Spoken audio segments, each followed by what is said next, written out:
Start our appropriations meeting, so we'll call it to order. Welcome, we're glad to have you here. I think we have a busy morning, a busy day to get to, so we'll get right to it. Mr. Co-Chairman, do you have any comments before we start and take roll? Well, let's take roll first, I guess. First things first. Yes, sir. For the Joint Appropriations Committee, June 2nd, 2022, Senator Guru. Here. Senator Hicks. He's here somewhere. He'll be back in a minute. Excuse for now. Senator Kinski. Here. Senator Steinmetz. Representative Kinner. Here, wishing I were there. Representative Larson. Here. Representative Schwartz. Here. Representative Simpson. Here. Representative Stiff. Here. Representative Walters. Here. Co-Chairman Nicholas. Here. Co-Chairman Perkins. Here. You have a quorum.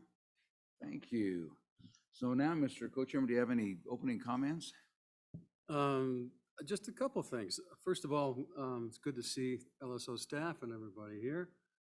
Our first meeting of the interim. It's always fun to get these things up and rolling. I would like to have Representative Walters and my co-chair tell us a little bit about this building, because it's just beautiful to walk around it, to see it, and to actually have a meeting here. And I think we've got the soon-to-be Chancery Court. Hopefully, I'm hoping sometime we'll get a tour today if we have time to kind of walk through it and what agencies are all here, things like that. But so, Representative Walters, what was the cost? How did we get here, and how long has this been under construction? That kind of stuff. Sounds great. Thank you, Mr. Chairman. So the Thyra Thompson building here in Casper was actually envisioned about 10 years ago, 12 years ago, understanding there was a need to replace or do significant upgrades to another state-owned building just a couple blocks from here. The cost of what the state is paying in rent throughout Natrona County, combined with the cost of the renovations to the other state-owned facility, it made more sense to construct a new property. So that is where this is. There's about 9 different agencies in here. 7 or 8 of them are really significant agencies. The design of the building is on an old rail site, and so you'll notice around the building there are memoirs, you might say, of a rail yard. And so that's really what the theme of the building is centered around. The design of the building is really structured in that everyone on the first floor have the most public interaction. Those agencies and those state employees interact the most with the public. As you move up to the second floor, those folks have a lot less interaction with the general public. And the folks on the third floor, we have these meeting spaces, and then the other folks on this floor really have no interaction with the public. They have office space here, but a lot of their work is done out in the field, actually. The Chancery Court is down the hall to our left as we sit here, fully completed. Just looking for more filings in the Chancery Court right now. I think there's only been a few to date, but they're just getting that up and running. And so that's how it's going. And then if you go up to what would be the penthouse or the 4th floor, there's the mail room, and then all of the HVAC is located on the roof. And really, it turned out wonderfully. We're quite excited about it here in Casper. And total cost, a little over $40 million. We came in under budget on the project, came in on time on the project. And so far, all of the employees that are working in the building that I've spoke with are very pleased with the building. The one uniqueness is in Wyoming in general, when this building, and all of you on this committee remember our discussions throughout our budget hearings this last winter, when we were looking at the janitorial and custodial side of managing this building. And there was a rather large price tag, and that price tag was about half of what all the bids came in to do this, because it's really the only one in the state that would be looking for that kind of a service. So there's really not companies in Wyoming structured to do large commercial cleaning and management of buildings. So A&I has shifted gears, and they are going to be managing it in-house. So they've been bringing janitors out of the Capitol complex up here for the last couple of months, and here in the last few weeks they've started to get some folks hired that will be doing the janitorial custodial services as well as the overall maintenance of the building. The one thing they will subcontract out is all the landscaping and all of the snow removal during the winter. So any questions, I'd happily answer them, but as I said, I think it's a great asset for the state of Wyoming and good for the citizenry as well as the constituents that use the facility. How did they pick this? A good question. How was this site chose? It was available land, basically. And so the state started acquiring it. There was about 7 or 8 different owners of the properties where this sits. And it, good location to the downtown core, which was being reinvigorated at the time and continues to be. And the state wanted to be one of those anchor tenants of that reinvigorated core of downtown Casper. I don't have anything to add, other than it was, if you're here at the opening, and I think there's some things, if you read about Thyra Thompson, who the building is named after. Thyra Thompson was our Secretary of State for 4 terms, 5 terms, 24 years, 6 terms. And longest serving one. And Thyra, I do remember as a kid watching Thyra come and be in the parades, when parades here in Casper, going to those parades. And my mother knew Thyra, and I remember them yelling at each other through the parade, but she was a incredibly bright woman and very accomplished. And if you, I would encourage you to look her up. She was actually recognized, she was a pioneer of women in government to some degree, although Wyoming has a long history of women in government and exceptional public servants, and she was certainly one of them. And it was a pleasure to have her family here for that when we opened the building and named it after her. But she was actually known and had a reputation actually around the world for her election and government service, her efficiencies in government, what she was doing and how she was doing it. Was recognized and appreciated and spoke and had influence throughout the world, not just in Wyoming. So it's an honor to have this building named after Thyra Thompson. So with that, go ahead, Senator Kinski. I'd just like to add my hats off to the Casper community for all the work that they've done, not only here in the downtown, and that's not a recent vintage, this is something that's decades in the making, but also just the resilience of the people of Casper and of Wyoming. I lived here from 85 to 88 when there was another downturn, and to quote my dad, you could shoot a cannon down 2nd Street and not hit anybody. And you take a look at all the activity that's in the downtown and in this community. You know, the obituary's been written for Wyoming and for Casper a couple of different times, and we always make liars of them and come back stronger than ever. And I think this building in this downtown is a testament to that. Thank you, Senator Kinski. With that, if there's nothing else, we will jump into this. So first thing we've got is gaming. We're talking about the Game Commission. And so, Director Moore, we're glad to have you, and you're going to introduce your team and bring up whoever you want. You are always free to have a phone a friend. You can do it more than 3 times as you appear before us. So we're glad to have you. And obviously, what this was kind of a handoff to us. Some of us know some about Gaming Commission more than others, but we're interested to learn and to continue to help move this part of Wyoming's economy and the industry forward. So, the floor is yours. Thank you, Chairman Perkins. Thank you, committee members, panelists, who really should appreciate that. My name is Charles Moore. I'm Director of the Wyoming Gaming. With me here today, I have Commissioner Bob Davis, I have Commissioner Dick Curra, and also Commissioner Sherry Daigle with us today, along with those individuals. I have Dave Carpenter, Project Manager for Skill-Based Amusement Games and Online Sports Wagering. I have Nick Laramendi, Special Agent for the Commission, and I also have our Senior Accountant, Delica Lopez. If I could just jump on to the building. 1 second. Director, if you would pull the mic closer to you. I've Not a turned it problem. on, but people who are online, our committee members, cannot hear you. Can you hear me now? If I could just follow on to the conversation you had with the building today. What a beautiful spot here for Casper. I'm a Casper resident. It's just been a great situation for us. But also, as far as the agency is concerned, we have our meetings here. So we're utilizing this room, the other room next door for our commission meetings. And what a blessing. The cost effectiveness of that, the connectivity now with Zoom and with different things that we have fought over the last 2 years, this has cured all those problems. So thank you for that. Thank you very much for that. As another follow-up on that, for your information, we do not house our agency here in this building, and that was by design.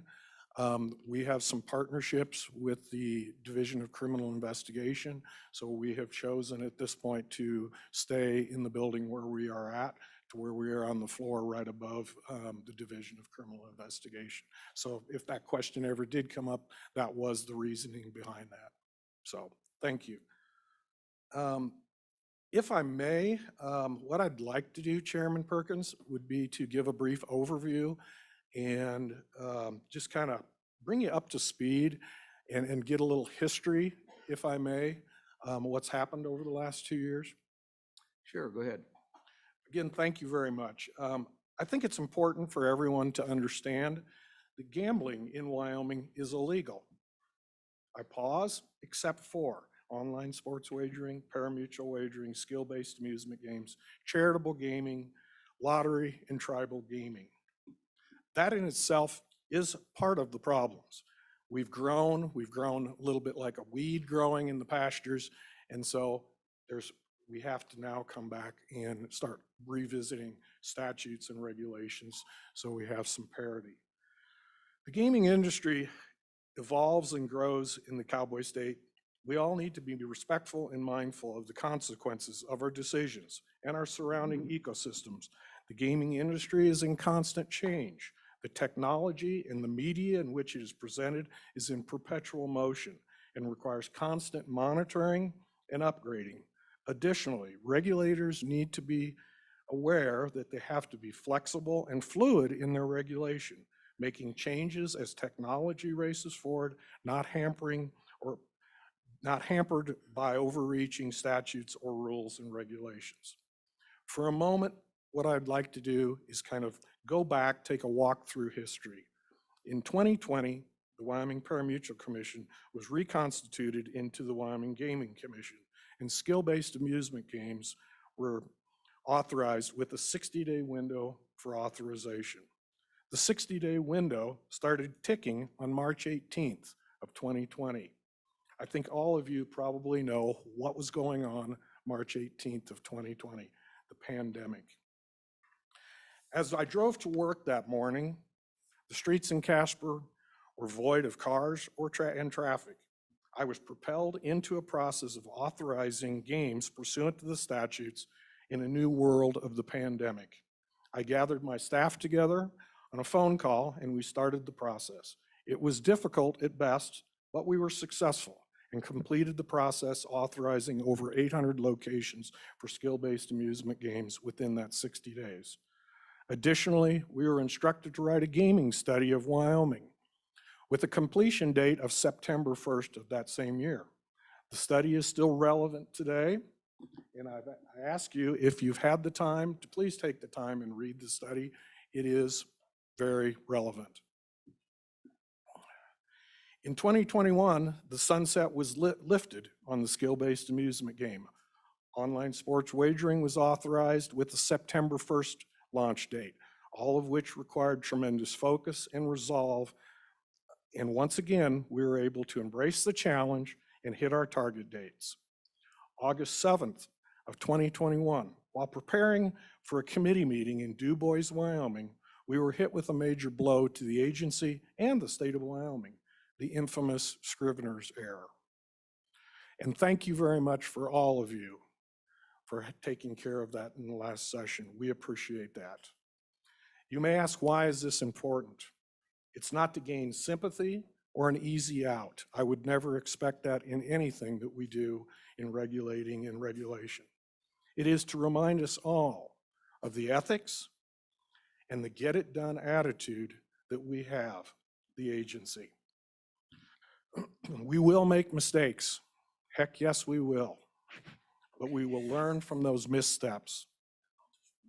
I have to compliment my staff, of which none of this would be possible.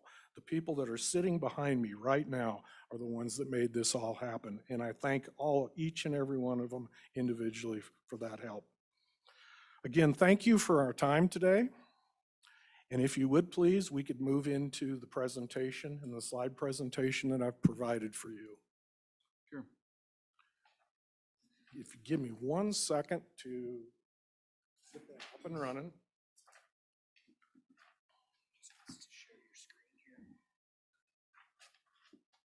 Okay, is it sharing? Yep. What do I need to do?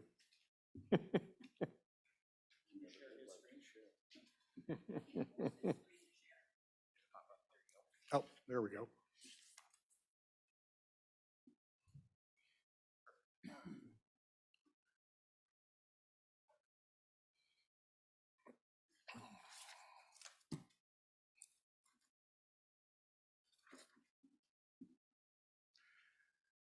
The second slide in our presentation is our mission statement. The primary mission of the Wyoming Gaming Commission is the protection of the wagering public and the health, safety, and welfare of the participants in all lawful gaming and parimutuel activity. Slide number 2, our vision. The Wyoming Gaming Commission will maintain public confidence in the integrity of the gaming environment by operating in a fair and diligent manner, and will be responsive and proactive and known for our expertise, efficiency, professionalism while responding effectively to the evolving gaming industry. Slide number 4, our values. Integrity, humility, service, professionalism, honesty, fairness, transparency, and quality. Our commissioners. I thank each and every one of our commissioners for the time that they spend on this commission. Some of these individuals, when they originally were brought on board, we were having 5 or 6 meetings a year. We now have, for the most part, a meeting a month, it seems like. But we have President Davis here, a business owner.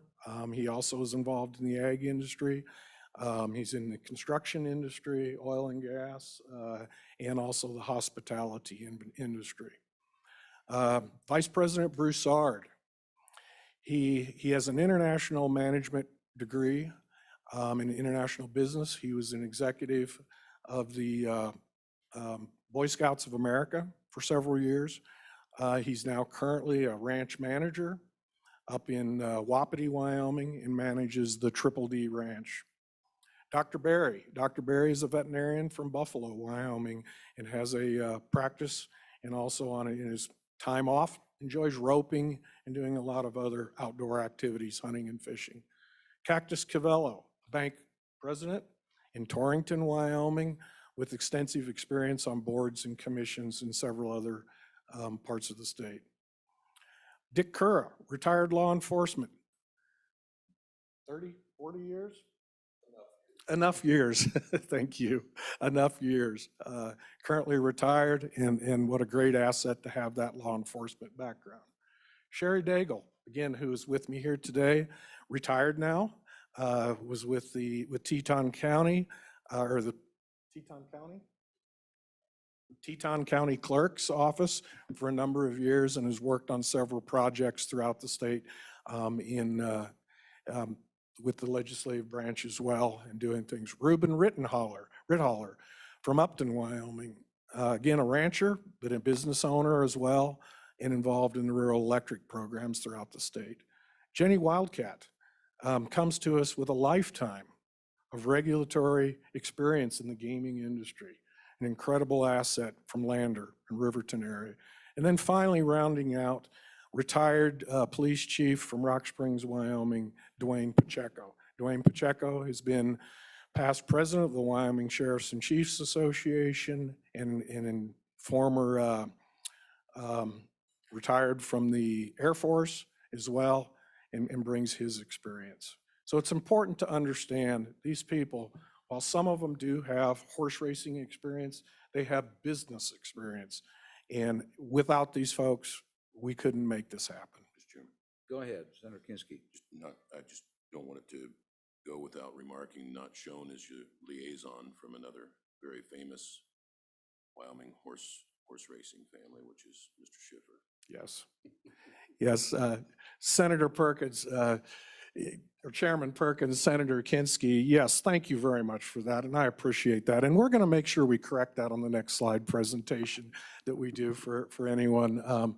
Yes, Dan Schiffer, what a great liaison to have with this commission. He's a former attorney, and again, like Senator Kinski said, but also our legislative liaison, Senator Driscoll. What a great asset to the agency. And then Representative Newsom, excuse me, as well. Thank you for that. Moving on, our agency organization chart. While I know the slides are small, our major programs that we do have is our administrative, accounting, the law enforcement piece, the parimutuel, the Wyoming Bread Program, and the online sports wagering, skill games, and then pull tabs, bingo, and the charitable side. The next slide, by the numbers. This is a really good visual that kind of gives you an idea of some of the different things that we're doing. We currently, with the Wyoming Bread Program, what a great program, $3.7 million program, approaching $4 million incentive program at the end of this year. We have over 600 participants on the broodmare side. We have 2,900 overall breeder award participants and 63 stallions that have come into the state. These numbers are increasing exponentially each year. Go ahead. Charlie, are those all Wyoming horses, or is that interstate? Or can you help us understand that? Are all those horses here? Yes, thank you. Chairman Perkins, Representative Larson, to answer your question, the broodmares are required to be, and that's the females, are required to be in the state for 8 months out of the year, I believe it is. They can leave the state to go out and be bred out of state. But those foals, those mares come back, those foals have to be born in the state of Wyoming. The stallions are in the state of Wyoming as well. We do have participants from out of state that are taking advantage of the program to the extent they're bringing their horses to Wyoming. They're keeping them here in Wyoming and they're participating, but they do have residency out of state.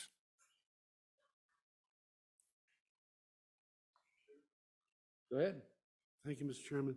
So Charlie, it says 28,000 plus users. What constitutes a user? Yes, Chairman Perkins, Representative Swartz, that's on the sports wagering side. So as we move across these numbers, we have 28 OTB locations. We have 1,541 off-track wagering OTB terminals operating historic racing. We did 109 off-track inspections of those locations last year. We've also purchased, to assist us in those inspections, an inventory management system that keeps track of those. When our agents are in any of our locations, they can scan the barcodes of that location. We know the time, the place, we know the individual that's there. The parimutuel licenses, that is strictly for the parimutuel permits, and additionally, the live racing. We had 1,800 parimutuel licenses last year. The 928 testing samples was taken from the racetrack, the live events, and we're testing blood, urine, and hair sampling of the horses. Then kind of moving across, we have 52 days of live racing this year, or last year, excuse me. And then again, moving over there, 292 skill-based amusement game locations statewide with 840 skill-based amusement game terminals. We've done 540 skill-based amusement game inspections in the state, again, utilizing that barcode system to track those inspections. Moving then to the final group there, and with specific, On the inspections, excuse me.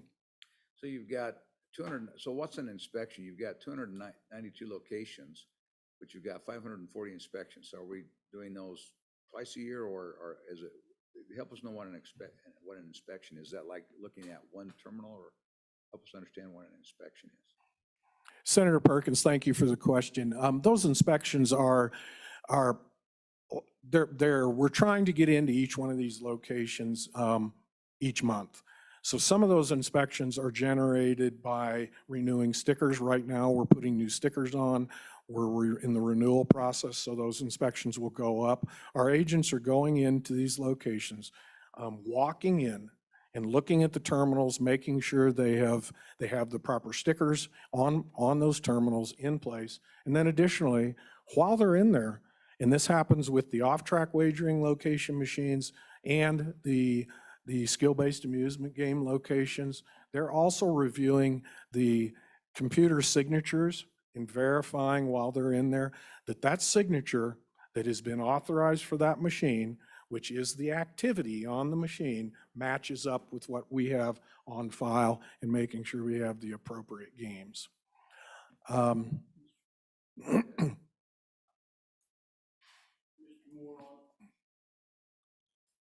follow-up to Chairman Perkins' question on the inspections. If a vendor or operator, do they have any requirement to report wrongdoing if they find any? Do you have anything in internal controls that are required to do that? How? Yes, Senator Perkins, Representative Larson, yes, we do have internal controls. And in the rule promulgation that we're doing with skill-based amusement games, those internal controls, they do have we haven't gotten those promulgated yet. We're in the process of doing that currently, and I can send you a copy of that if you'd like to have that. It's also online, the rules that we do have out there. I had also shared some of those rules with Co-Chairman Nicholas last week as well. With the historic racing, they do have in their rules and regulations an ongoing duty to report issues and concerns. With the sports wagering side, they have internal controls as well. Those internal controls are audited by a third-party auditor and our office as well, and they have a responsibility to report any issues that they see or concerns. And Mr. Chairman, I just want to make sure, so the skills-based, you're drafting those or creating those rules, but the skills-based games would have that requirement that they would have to report as well? I didn't quite catch that. Senator Perkins, or Chairman Perkins, Representative Larson, yes, that would be part of that process. Yes, thank you. Mr. Chairman. Yes, go ahead. Go ahead, Representative. Thank you, Mr. Chairman. Director Moore, I understand that you're not directly related to the number of live race days, but would you pass a message on to those folks for us? In talking to the owners and managers of these horses, they're telling me they could run more races. Speaking to the spectators at Wyoming Downs, they need more days of live racing because the races are crowded and they want more race days. So would you pass that on? Wyoming Downs could open up a lot more weekends and just continue to fill that up. It's going to bring a lot of people into our state, and so we encourage that. Thank you, Mr. Chairman. Chairman Perkins, Representative Simpson, yes, absolutely, we'll pass that on to them. Wyoming Downs, over the last 3 years, has increased their race days. They're now up to 20 race days, I believe. The requirement is 16. They boosted it a weekend last year, and they've added another one. I think their intention is to grow to where they're running from Memorial Day to Labor Day. They've also expanded their number of races per day. And part of that equation, in my previous life, I was the director of racing in events in Pompano Beach, Florida, and also in New Mexico. A lot of that equation is the number of horses that are in the barn area. So if you have X amount of horses, that dictates, the number of races that you're offering.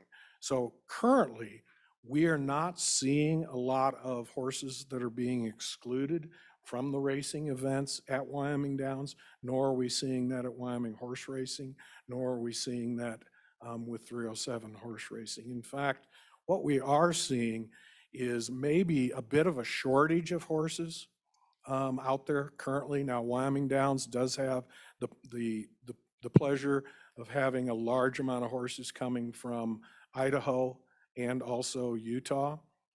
So it's a mechanism of the numbers that dictates those races. But, however, to your point, is we do have some concerns with the overlapping race days.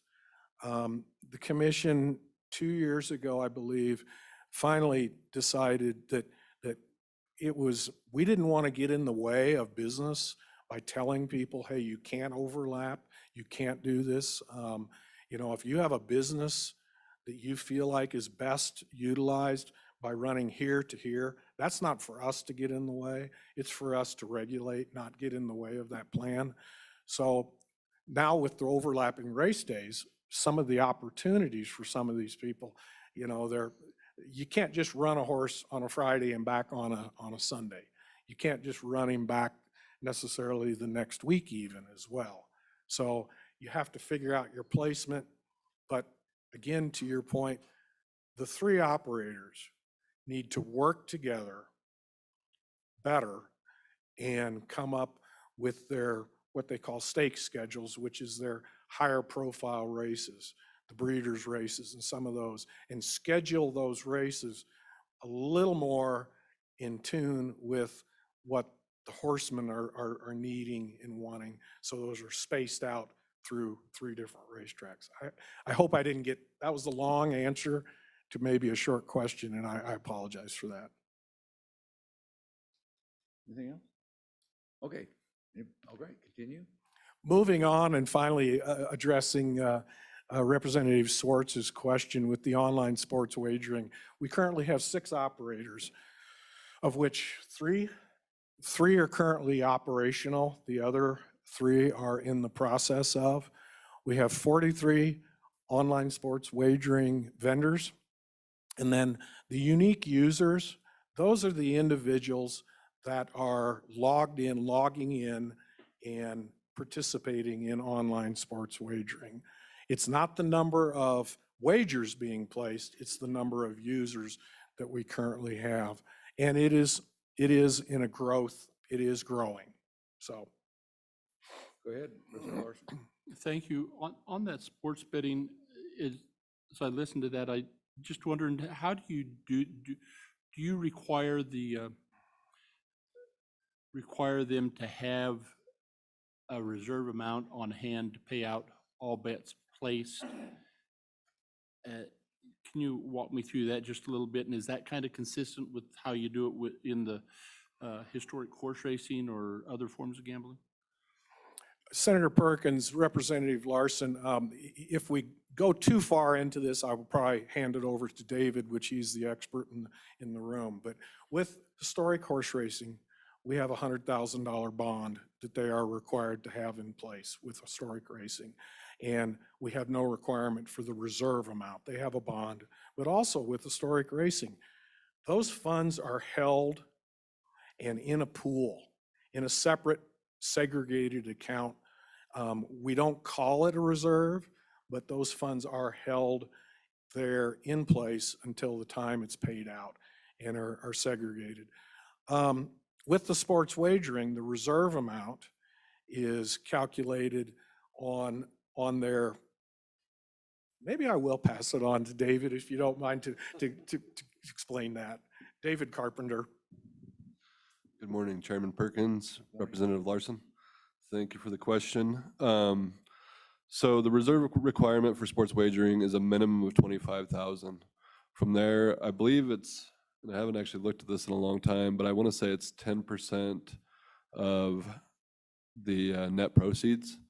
And so with our 3 operators that we have currently going, one of them has over $1 million in a segregated account that's specifically for Wyoming. The other 2 are right around 500,000 to $1 million. And I'm sorry, could you say the percentage of the reserve again? I want to say it's 10%, 10%? All right, thank you. but don't quote me on that just yet. Sorry to interrupt. Keep going. So basically everybody could kind of start at that 25,000 right out of the gates unless they have a good, accurate forecast of what they're going to get into. And each month with their tax report, I do require them to provide us with their bank statement and also a reserve requirement kind of worksheet that comes with that, and they sign off on it, certify that it's true and accurate. Thank you. continue? Let me, before you start in again, I'm gonna ask a really simple question. But I don't know the difference. What's the difference between an operator and a vendor? Is it- Chairman Perkins, again, thank you for the question. That's an interesting subject. And the reason why is I have to have on my computer, operator and vendor on my computer saying which one of those, because we have different scenarios with sports wagering, and we have a different one with online sports wagering. On online sports wagering, an operator is the individual that is, it's the FanDuel, it's the DraftKings, it's the BetMGM. Again, with online sports wagering, the vendor are those service providers. They are the know your customer and those individuals. Skill-based amusement games, the operator, and again, part of this flip-flopped from the original bill that was passed, and this swapped around a little bit, but the operator is the owner of those machines in the state. Am I getting this right? The vendor, excuse me, see, I messed it up. The vendor is the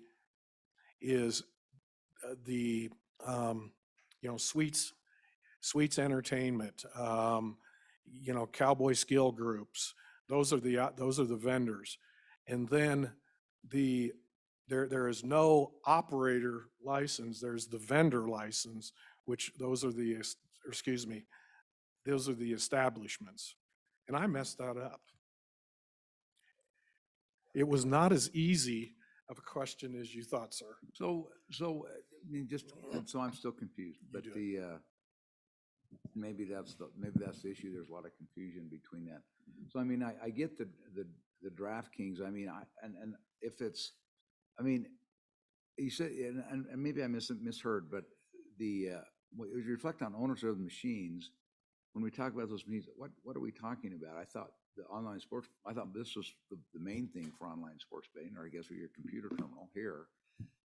But are there actual locations where people go and place online bets, or is it all from their own interconnectivity devices?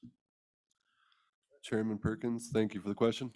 So what Charlie, just to clarify, or Director Moore, the skill-based, he was trying to kind of compare the two and how the language is a little bit different. So in skill games, the vendor is kind of our main, it's Cowboy Skill, it's the owner of the machines. The operator is just the establishment. So it's, the office just right here across the street, those types of locations. And so it's a little bit of a different thing, and it does mess us up almost on a daily basis. And then the operator in sports wagering is what you know. It's what you're going to see on TV. It's DraftKings, BetMGM, and then the vendor is PayPal. Okay. Various vendors, geolocation, know your customer, all of those things, and so it's all based on the statute language, and for whatever reason we got ourselves into a operator vendor scenario that kind of gets confusing. Go ahead, Tom. Thank you, Mr. Chairman. While we're kind of on this topic of online sports wagering and all of that, I've had a couple bar owners tell me that they have been approached by some of the existing operators to offer what I think they're calling an internet access point within their bars, which is basically a kiosk for placing online wagering. And I think that would be a clear violation of the statute of a physical location. So I'm wondering if you've heard of these. As I said, I think it's called being titled an internet access point, but it's trying to find the loophole as far as I'm concerned. Have you heard of them? What are you doing about them? What are your thoughts? Chairman Perkins, Representative Walters, absolutely, we've heard of this. And it's absolutely, excuse me, our interpretation of the law is that's illegal. It has to be an online presence, 100%. Offering a kiosk in a bar then moves us over to being quite a, excuse me, violation. Continue. Mr. Chairman? Go ahead. So, Representative Thank Schwartz. you, Mr. Chairman. So I'm back on the 28,000 plus users. So are you capable of tracking the difference between Wyoming residents and what I'll call tourism betting? People who are passing through? Chairman Perkins, Representative Schwartz. Thank you for the question. Unfortunately, we are not. The geolocation, you know, while it provides us a lot of data, it won't tell us, you know, the residency of the particular person. What we can do is, with some of our operators, and it depends on their back-end system, but with some of those operators, I can actually go in on an account-by-account basis and take a look, but it would be an individual effort, by individual account by individual account. All right, continue. Well, I mean, I'm still struggling just a little bit. So on the operators, you said like KYC, PayPal, you've got some of those folks. Are those is that how the medium of, is there some kind of is that the medium of payment? Are those the guys through which the bets are paid and winnings, the bets are paid and the winnings sent out or distributed? Chairman Perkins, yes. With our payment processors, and I'm trying to think of other ones other than PayPal right now, but our payment processors, and we do require vendor permits for all of those, and it will actually, here soon, we're going to take a look at FTX as a vendor. The commercials, I believe it's Matt Damon in those commercials, but it's crypto related. And so that goes back to the statute and the fact that crypto is in there. So FTX, we're looking at a possible vendor permit for as they start to enter the space and we start to work on crypto payments for applications. Additional types of vendors, the Know Your Customer is LexisNexis. Those types of, they're verifying identities. We also have just a single geolocation provider, but they're about the only game in the country right now. And it's probably for the best that it is that way. And then also trying to think of what the other vendors would be, integrity related. So we have, I think, 3 different integrity monitoring services that serve as vendors for us. Okay. Go ahead, Representative Larson. Thank you. David, you touched on something that I had kind of been wondering, because I recall in the statutes that we could use alternative forms of money, crypto or thing. And so it appears that there is some movement towards usage of that type of currency. My question is has any of that been used to date, or is it just in the process? And do we have the rules and regulations for governing that setup and rules at this point? I'll go ahead and jump in. Chairman Perkins, Representative Larson, as far as the cryptocurrency is concerned, we have not addressed it in the rules at this point. We will be looking at that as we move forward to come back and do that. It is authorized in our rules and our regulations, the use of cryptocurrency, but how it's crafted at this point is the FanDuel, DraftKings, BetMGM accept the money, and then from that point on, they transfer it to US dollars. So it's not flowing to us as cryptocurrency. So our process at this point would not change. It's just the ability for those people to fund their accounts through the cryptocurrency. And some of the concerns with cryptocurrency have been over the years, you know, it's designed by design. You want to, we have the same process for setting up those accounts. They have to identify who they are, where they are, what they are when they're setting those accounts up with those operators. And it's just the money is coming in. It would be no different than if we're using, a euro or whatever, and then it's transferred over, and then their payments are made to us in US. And it's the vendor that makes that conversion? Is that Yeah, in this case? Is Chairman, that- excuse me. The chairman stepped away. Representative Larson, yes, the vendor would make that transfer. And the key to that is also too, those transfers have to be made quickly because it's fluctuating. So it's got to be up, for them, but that's their problem if they don't. That's their issue to deal with. Thank you. Go ahead, please proceed.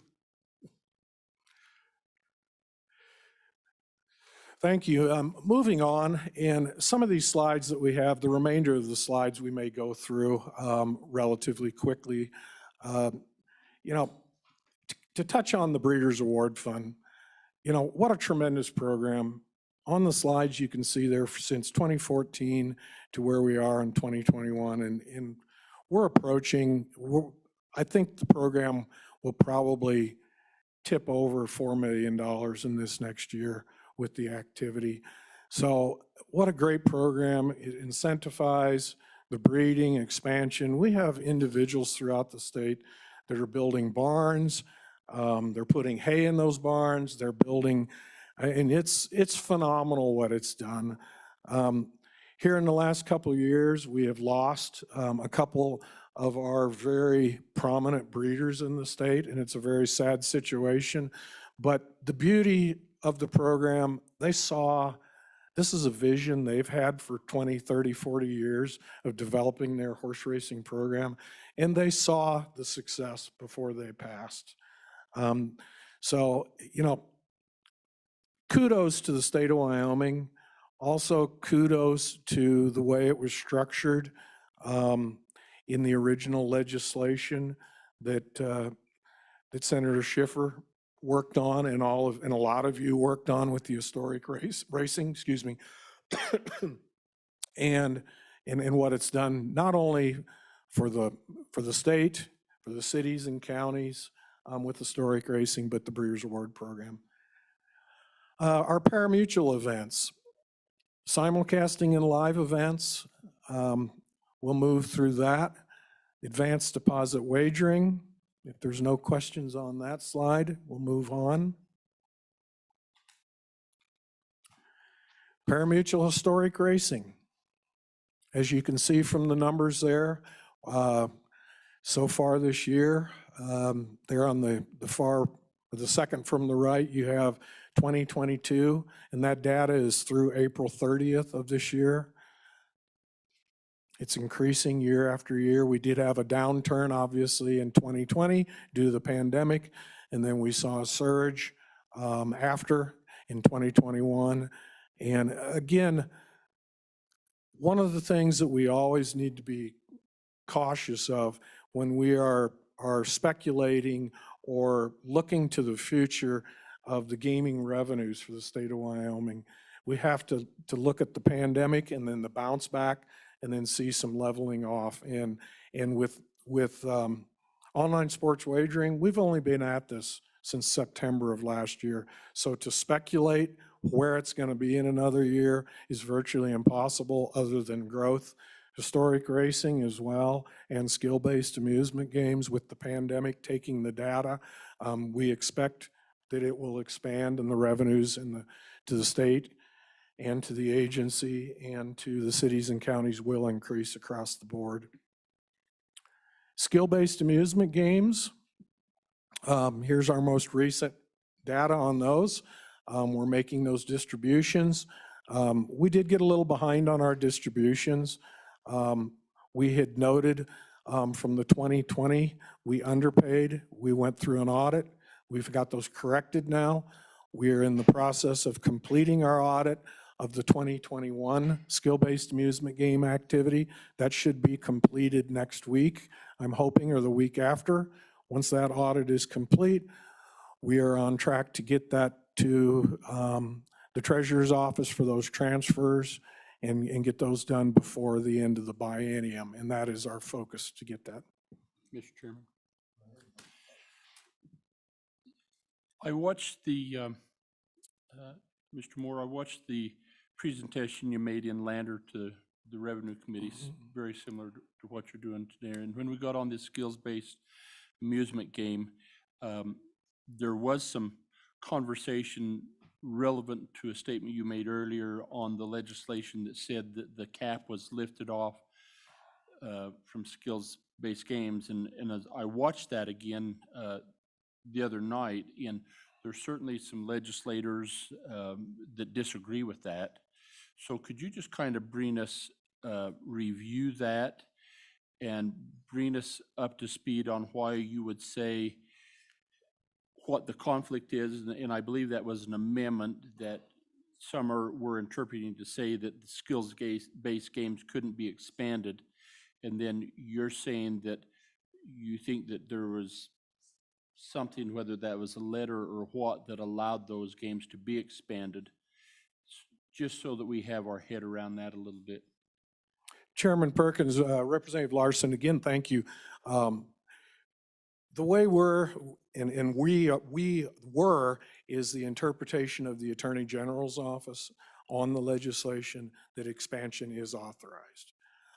In the statute, and I'm recalling this, I apologize, I don't have it verbatim, but it talks about renewals and then additional, so that leads everyone to believe that expansion is on the horizon. You know,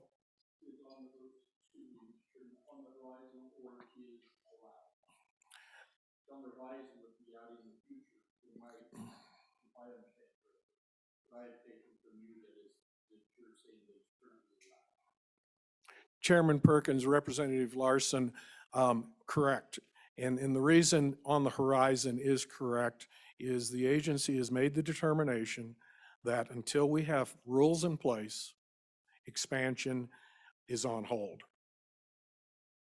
And again, until we have the rules properly promulgated and in place, expansion is on hold. And that is the direction that the agency has had since infancy of working on these rules and having those discussions. And follow up, Mr. Chairman. And those, you anticipate those rules being completed by? Chairman Perkins, Representative Larson, we are hoping to be on track for an October completion of those rules. It depends on, what we have done is the agency and the commissioners prefer to have as much public comment ahead of the formal 45-day public comment.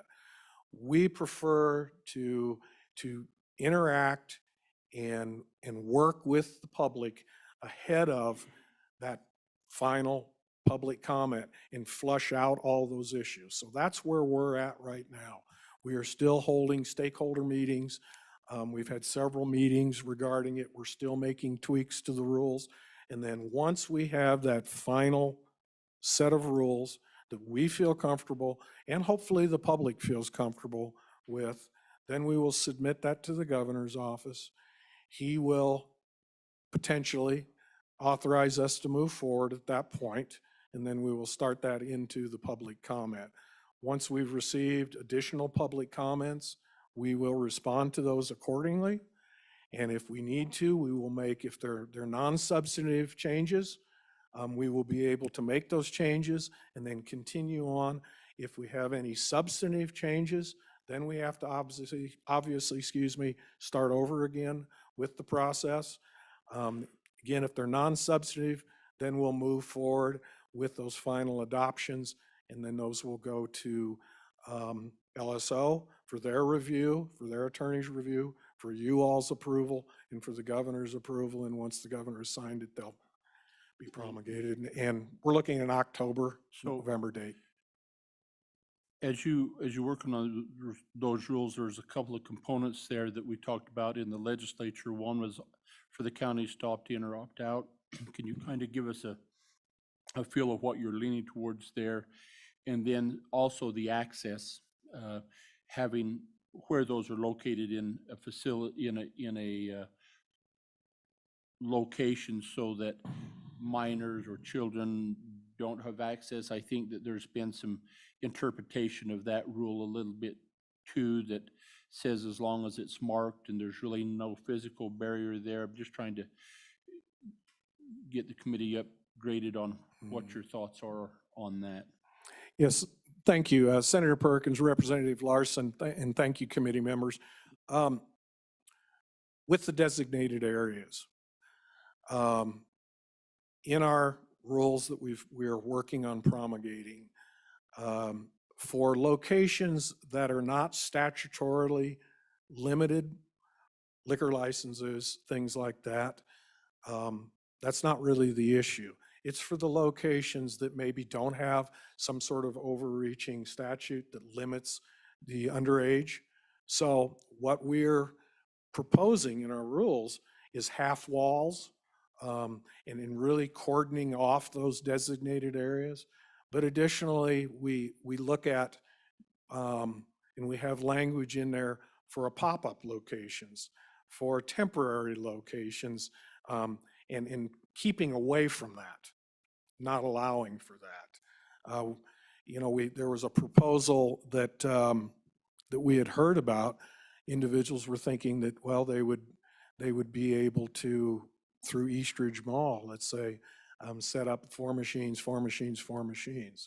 So, you know, making sure that we have those to where they have single sales use tax and splitting up a lot of that. And again, I don't have the rules in front of me right now, and I can sure get those designated area rules to you and help trying to kind of get our head wrapped around it a little bit. Thank you. I did have that. I knew there was something else. The opt-in and the opt-out.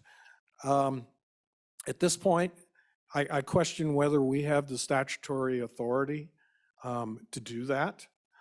It has been discussed. It's been discussed in several committees.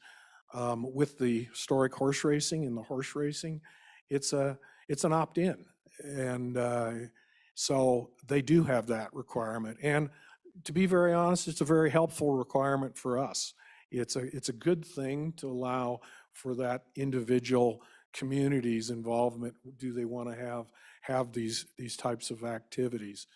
I think several years ago, Senator Kinski and I had a conversation in Sheridan, Wyoming about that. And so we're making every effort to make sure the communities and the cities know when we're moving forward with that, and it's moving forward. And that's really on our radar as far as the historic racing and the horse racing side.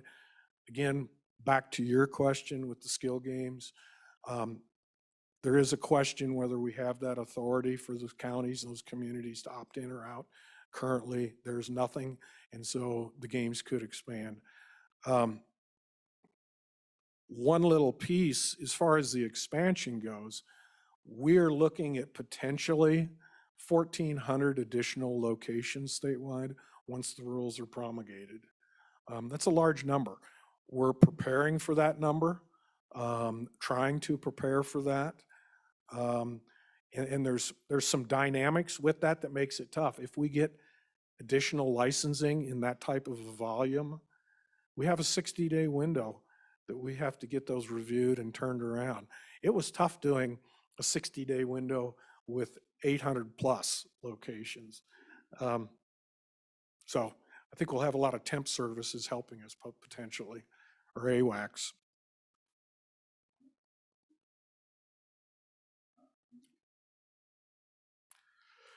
Thank you. Moving on, online sports wagering. The screen you have there is our most recent update. We did hand out this morning an updated report that Mr. Carpenter had put together on the revenues and the different things. Also, I believe, and I happened to see this morning, a one page that was presented from one of this online sports wagering operators, updating you all with a lot of really good information. Mr. Chairman. Mr. Chairman, Director Moore, a couple of questions. Thank you so much for the data in these slides. I really appreciate it. And when I look at the handle of historic horse racing compared to the tax revenue, it looks like historic horse racing is a pretty good deal for the state, because for $1 of handle, the state gets about 3 cents, it looks like. Whereas for online sports wagering, per dollar of handle, we're getting about 0.3 cents.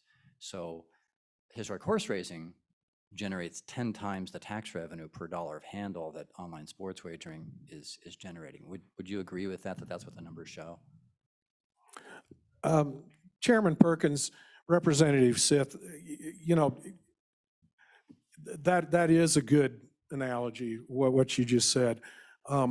One thing that I think we have to understand is with the sports wagering, and I may fade a little bit of this over to David to explain it a little more in detail, but it's a real tight margin. And one of the things is trying to pull the wagering activity from the illegal market. So it has to be competitive. And there are states, New York, I believe, is a 50% tax. Nevada is a 7%. And again, you all mirrored what we had in Colorado, I believe, and so we have a 10%. And so and then we have a real unique situation also is the population here. We don't have that big population base to draw from the other states. Mr. Chairman, follow up. Okay.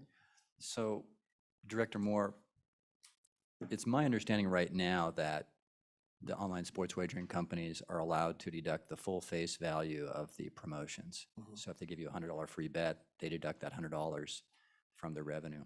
How much difference would it make, tax revenue-wise, roughly, if instead of allowing them to deduct the full face value of the promotion, we require the online sports wagering operators to deduct their cost of the promotion, which is almost by definition less than the full face value? Mm-hmm.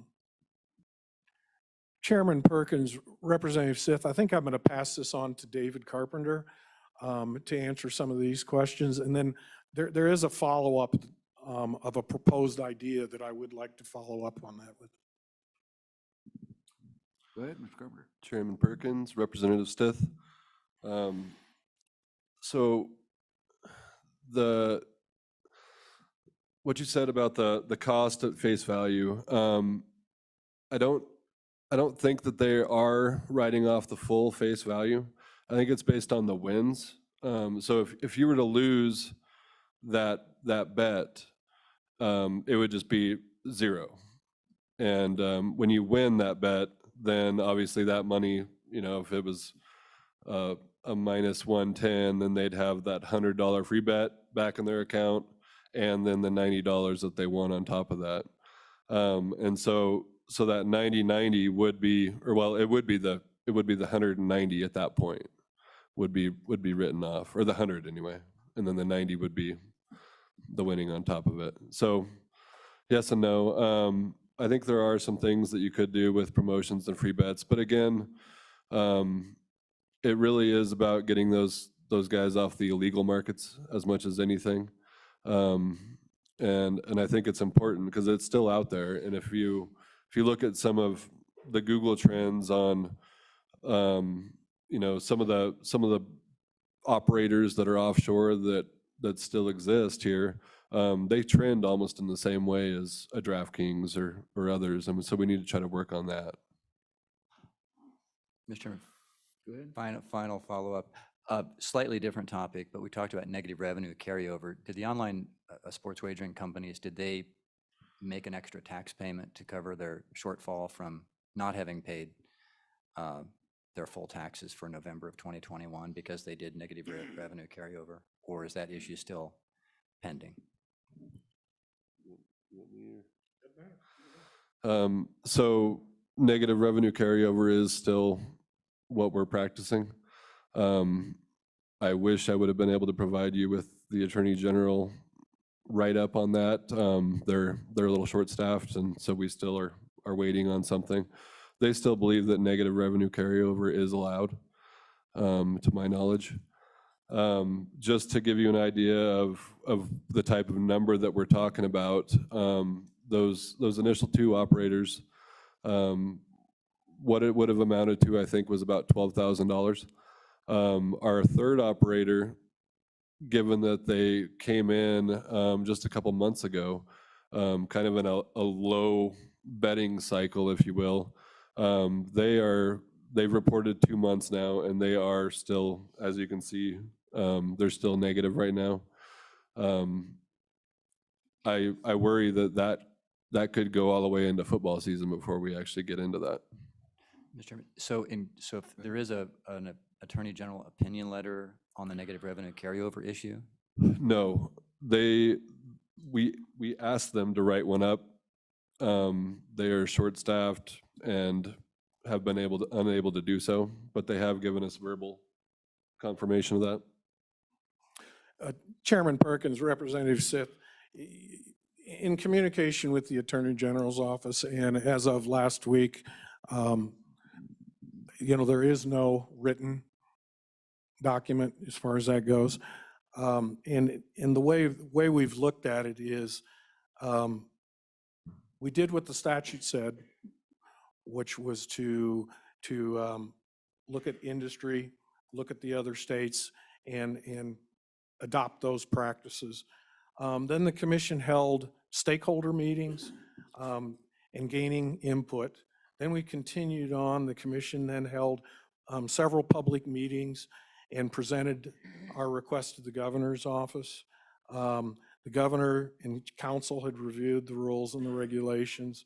Then we moved into public comment, had a 45-day public comment. There was no comments either way on this at that point. And then Legislative Service Office reviewed this. And because we had a set of emergency rules and a set of regular set of rules, we had 4 different attorneys from the LSO review that. And they all agreed basically that hey, these rules, there was some minor tweaks, the temporary license that LSO had problems with that we removed. The governor struck those from the rules. And then it continued on down, and management, of course, reviewed it. So the practice is currently the way the rules and regulations say, until such time as the legislative branch decides to do something differently. Mr. Chairman, Go ahead.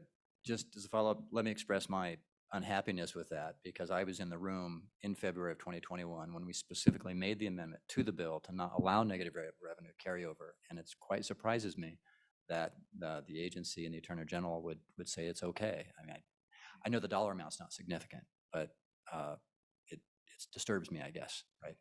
The more important issue financially is probably this issue of whether they can deduct the full face value of their promotions. That's dollar-wise probably a lot more significant over the long run. In any event, I hope this committee works on making it so that the tax revenue is more commensurate with what we get out of historic horse racing, for example, on a percentage basis, as opposed to the 1/10 of that we appear to now be getting. Thank you, Mr. Chairman. Okay, thank you. All right. All right, continue. Chairman Perkins, if I could follow up one more time with Representative Sith, and again, I fully understand the concerns that you have and appreciate the communications with that. One of the things that I would suggest is, and one of the issues that we've run into with the online sports wagering is the statute is very clear on how deep we can license into the vendors and into that system. It specifies X, Y, and Z in there. So what most states, and we're getting the online sports wagering people saying, oh, you don't want us to get licensed?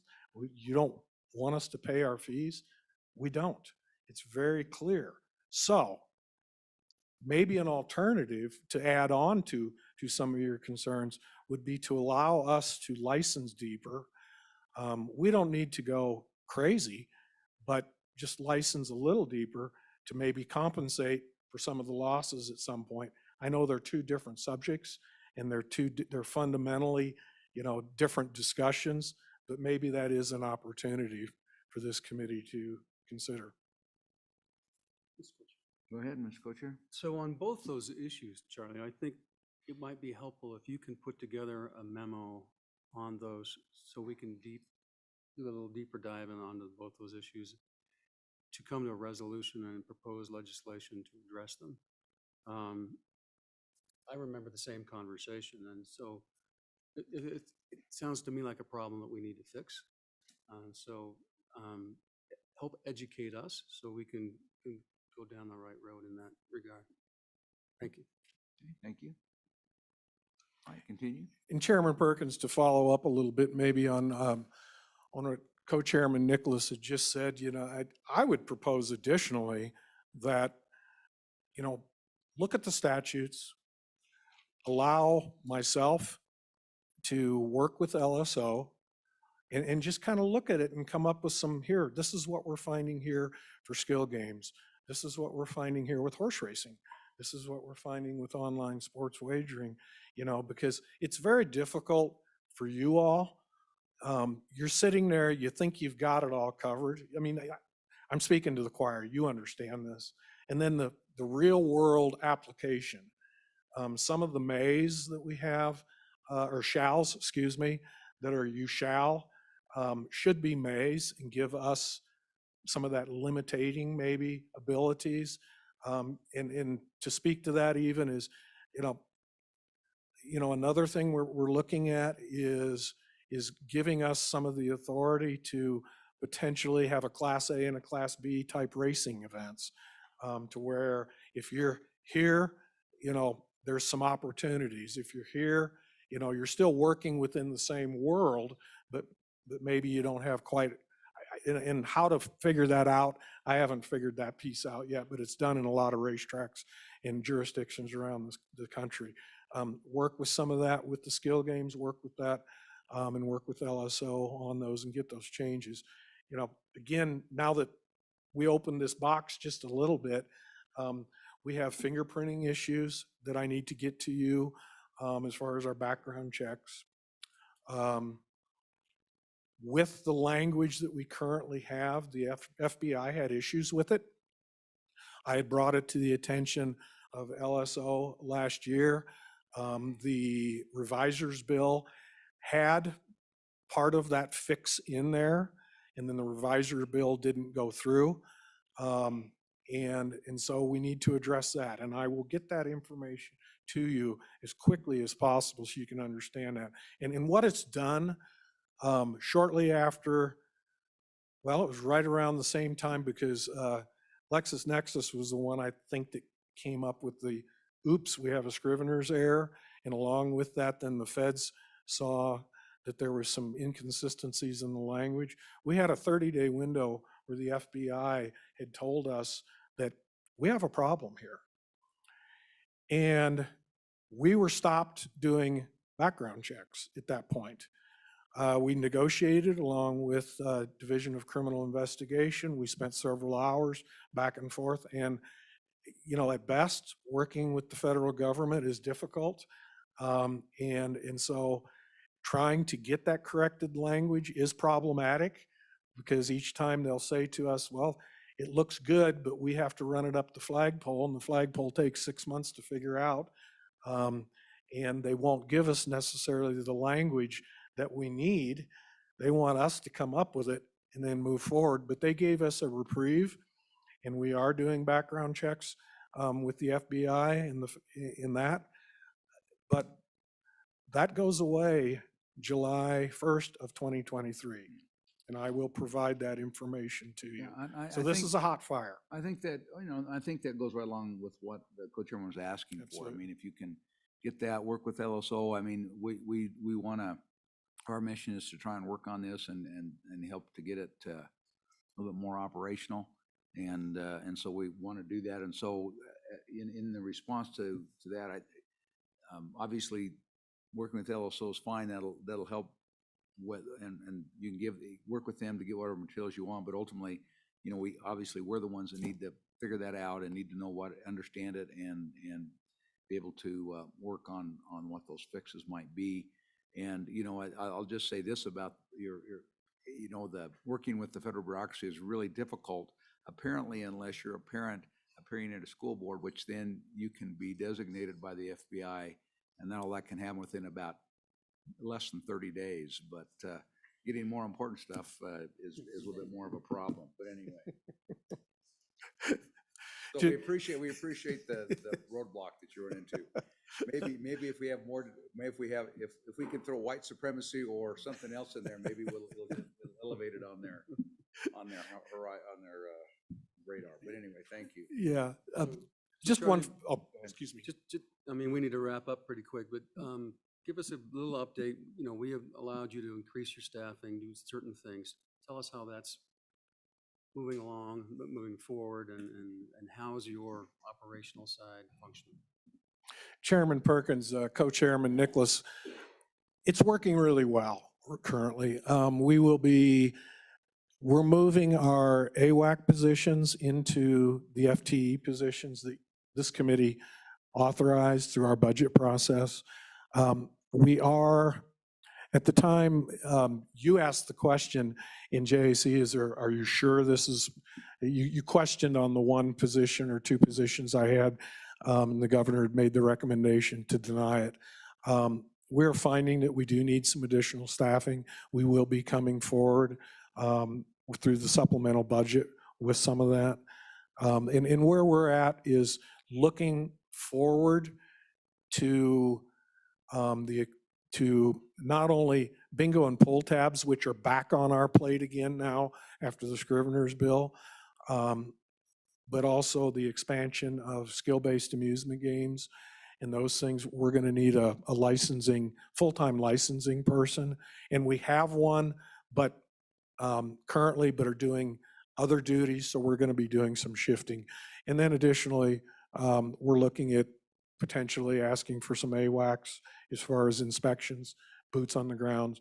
And while we can utilize cameras, we can utilize a lot of things for enforcement, it just doesn't beat somebody with feet on the ground walking in these locations. And it just has to be done. It's currently, I have 3 individuals that are making those inspections, one of which ends up being in the office full-time and is not able to get out. The other 2 are, and they're racking up the miles, but that's what they're paid for, and that's part of the job. To follow up, you talk about having 1,400 expanded locations that you only have 60 days to do. It seems to me it might be wise to do some type of a pre-qualifying process, and if you need AWACS to do that, not so you can hit the ground running when all that happens, just to be efficient. But once again, as we discussed earlier, we want to make sure that you guys do it right, that you do it transparently, and that you don't have a big screw up, because that'll be the death of what we're doing here. And we all realize it's a little bit of tightrope, because there's a large percentage of folks in Wyoming who don't really like the concept of any wagering. And so if we don't do this right and do it in such a way that we take care of everyone as we go along and fully educate, we'll run off the cliff. And so we want to be here to help you to do that and accomplish those things in a way that, that we all can understand and accept what we're doing. Thank you. Chairman Perkins, Co-Chairman Nicholas, I appreciate that.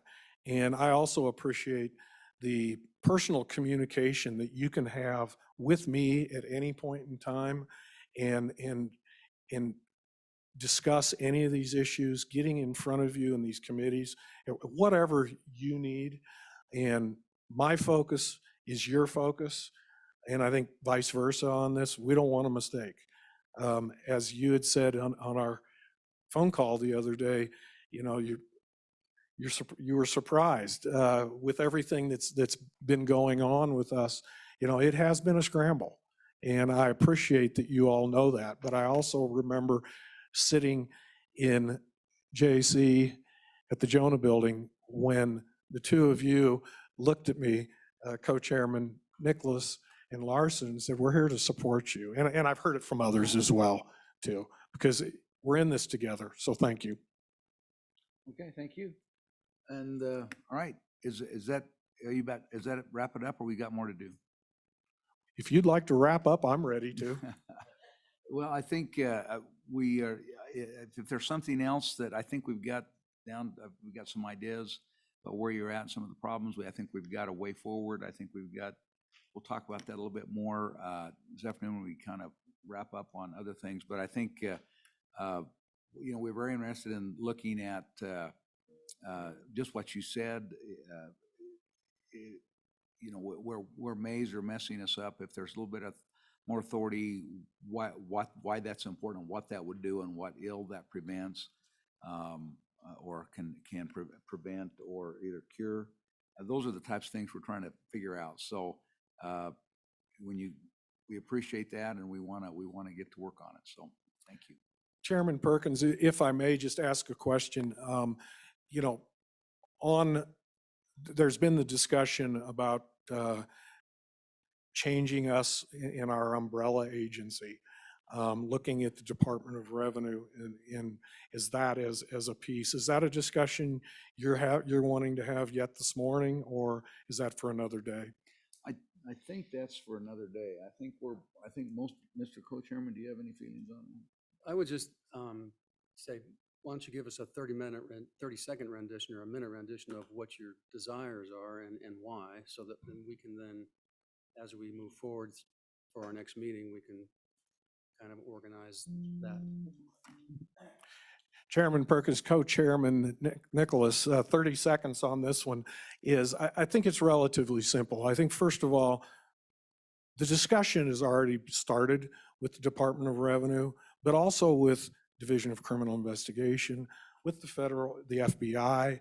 So a collaborative effort with gaming across all entities, whether it's our tribal neighbors, whoever it is happening. So maybe some of the concerns are being taken care of at that point there. 2020 is when it was reconstituted into the Gaming Commission. And also in 2020, Revenue Committee looked at this, kind of combining the two, and thought it wasn't necessarily the best practice. So, I would say at this point, let's just keep the ball rolling, maybe, and let us focus on getting things corrected. And I think, there's some things as far as efficiencies for us goes, and this speaks to this group here very much, is the first step, maybe, look at the budget process. Look at our budget process. Enterprise funds versus pass-through. A lot of time is spent with some of our pass-through funds.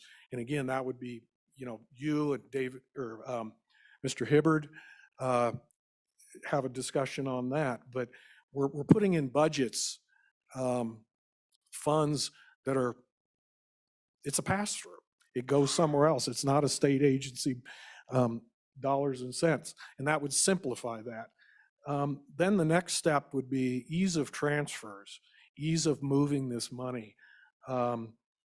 Keep all the transfers at the agency level with proper oversight, of course, and then all transfers are utilizing the same method.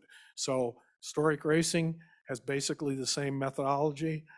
Skill games, and even though they're going to different pieces, they're still the same method. It's not a part with the treasurer's office or this direction. That's going to reduce duplications of work, reduce workloads on the treasurer's office and our office, and then get those in the correct place. And speed to market is a huge thing in my mind. Getting that money to the LISRA quickly, that's where it should be, or getting it to the general fund quickly. That's what we're supposed to be doing, instead of, a month or so behind, or 2 months. I mean, days with interest, while it may be low right at the moment, is still money in your pocket. Then the third piece would be look at the statutes, a little more of an overreaching kind of overview of our statutes. Again, like I said, work with LSO a little bit, give them some of our suggestions and a memo, as you said, to you all, providing consistency across all gaming pieces, and try to get some consistency and parity. And then leveraging, the benefit is leveraging what we currently have. And then finally, in this piece, number 4, would be some of the restructuring and concerns with the statutes. We're currently Title VI, Title IX, and Title 11.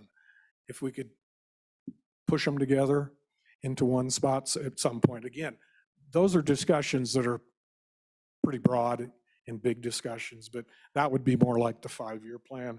And that's ease to the, ease for the public, it's ease for you all, and so on and so forth, so. Go ahead, Representative Larson. As you kind of put that together, I think a component that I didn't hear you talk about is whenever we have regulators and regulations, there needs to be some oversight. And having an agency that's accountable to the people, ensure that the regulation is being managed and taken care of appropriately. It's really important. And so if you could kind of give us your thoughts on that when you put that memo together, I'd appreciate it. Absolutely, thank you. All right, thank you. Anything else from members of the committee? All right, Director Charlie, anything else? I think we're good, thank you, sir. All right, thanks for your time today, and lots to do. We look forward to rolling up our sleeves and getting to it. Thank you. Is there any public comment on this portion of our meeting? Come on up.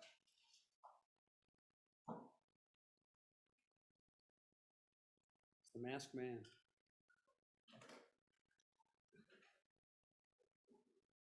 Mike, if you're gonna, come on up to the table, Mike. We can, anybody else come on up and take a chair that's gonna speak on this? Thanks for keeping it warm for me. Save us a second or two. Go. Representative Sweeney, welcome. Good morning, Mr. Chairman, Committee. Pat Sweeney from Casper. I just briefly wanted to say, as I said at Revenue Committee, especially with skill games, let's give the Gaming Commission a little room to work. I definitely agree. There are things that we need to take a look at as the legislative body on some of the statutes. I don't want to return to a situation to get too complicated with another Scrivener's error and put the Gaming Commission at risk again on doing their jobs. But if we can be proactive and help, but I believe we need to give them some time. As a commission, I think they've done a remarkable job with sports wagering in the middle of the pandemic, on top of trying to stand up skill-based games.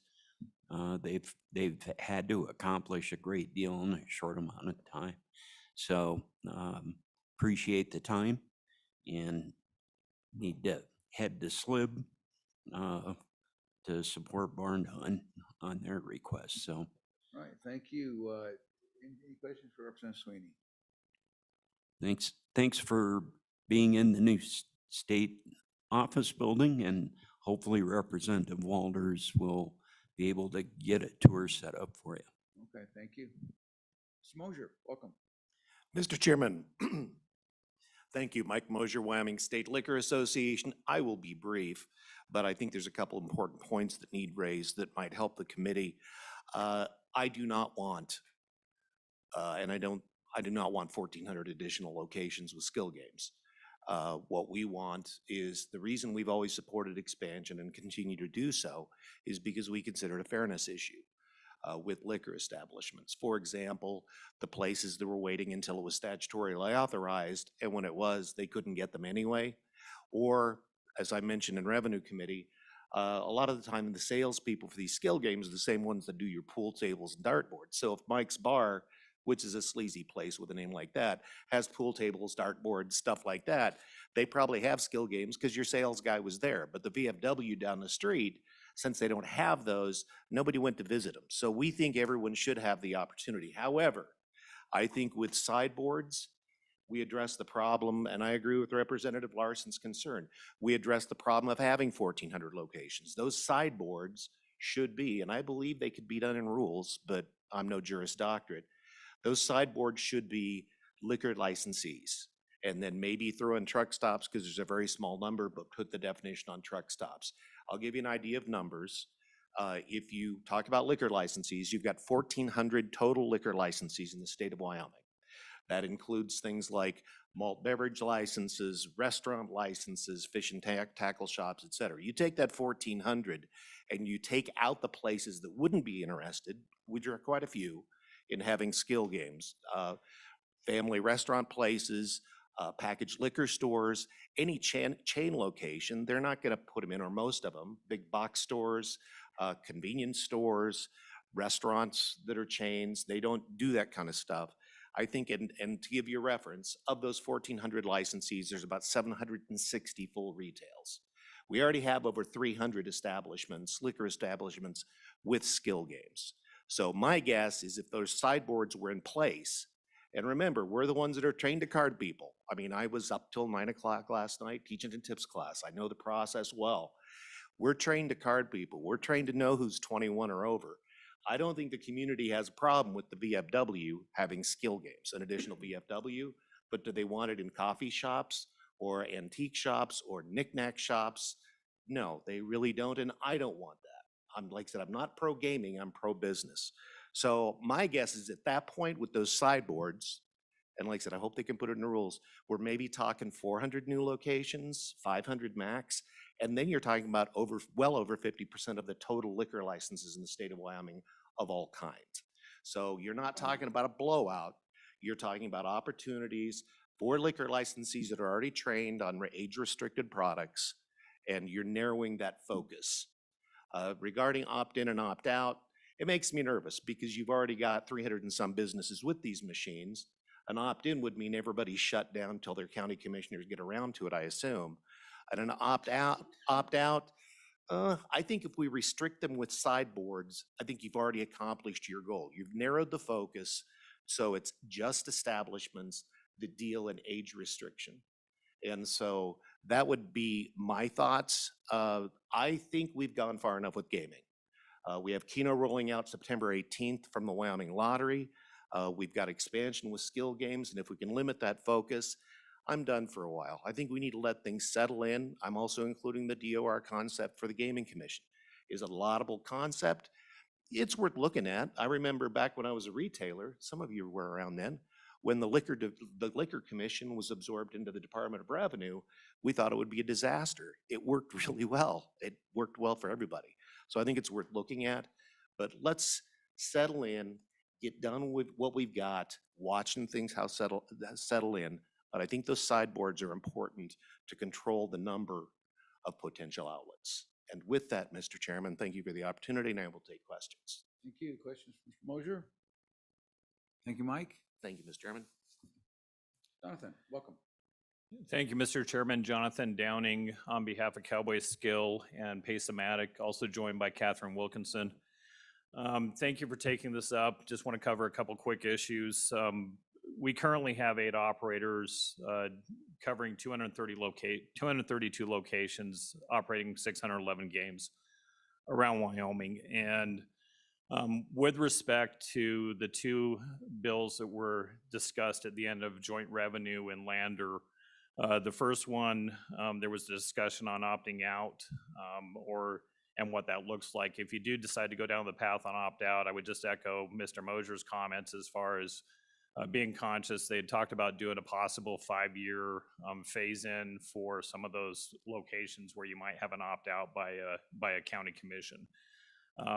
In addition to that, though, I mean, we'd obviously be, we're here to work with everybody and try and come up with some solutions there. The other piece, as far as the sideboards bill, is what I would frame it as, is that as you received plenty of emails from us during 1920 and beyond, those emails had always had provisions for sideboards as far as there are locations where you want to have skill games, and there are places where they're just not, it wouldn't necessarily be the market that most skill games operate in or go for. And so as far as having the over 21 areas, like either smoke shops or liquor licenses, trucker lounge types of areas, during 2020, that was one area where there was a number of revenue being generated in truck stops. It was generating a significantly larger amount than you would see in some of the other locations. And so with those 2 areas, as far as those bills, put that up for consideration. The other last piece that I would just add in there is that As we move through the process and appreciate how quickly the commission and all those volunteer commissioners have done, that you give them some discretion as far as what they're approving or not approving. In the current statute, which we'll follow up with some language later, there's a provision about shall approve games and some of those types of items once they've been approved by a lab in those types of areas. And with just back to our old discussions, as you've been around the process of shall versus may, we believe may would give the commission more discretion when they've got a potential licensee that they have concerns with, but because of the way the statute was constructed, one of those unintended consequences. And with that, that's all we have as far as comments. And so we'll stick around this afternoon and be available to help as far as this going through the process. All right, thank you, Mr. Downing. Questions for Jonathan? Questions? All right, thank you very much. Do you have anything else for us? No, okay. Don? Yes, Don? Mr. Chairman, you have one individual. Oh, excuse me. Mr. Chairman, Nick Agopian.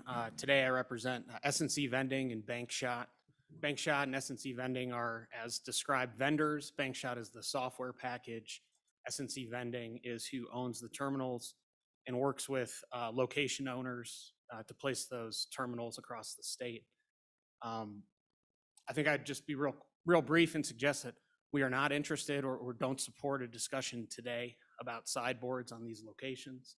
We have locations today currently permitted or where the operators are C-stores or laundromats. So a sideboards to liquor stores, liquor permit, liquor licenses or truck stops would effectively cancel our existing locations today. These are locations that I'm unaware that we're having any issues with underage utilization. We haven't heard that. I don't believe there's been any testimony in front of the committee to that effect. So just to be brief, and distinguish ourselves a little bit, we're not in favor of putting those sideboards on. We are and have provided some feedback directly on the rules about how to distinguish those areas within those locations and support currently allowing for 120 days for a location and operator to seek the permit approvals from their local building or local building permits to put those walls in if necessary. And then ultimately the carding still falls on that operator of the location. If they're found in violation, that subjects them to the process before the commission and potentially, I don't know, maybe potentially losing their license.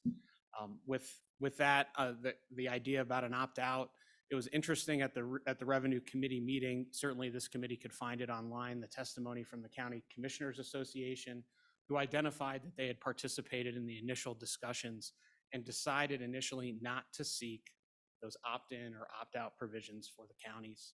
They reminded the Revenue Committee of that fact when they met recently in Lander, that it is not their request. Certainly I can't speak, and I don't speak for the county commissioners. You could find that out there in the world, but there was no request for that.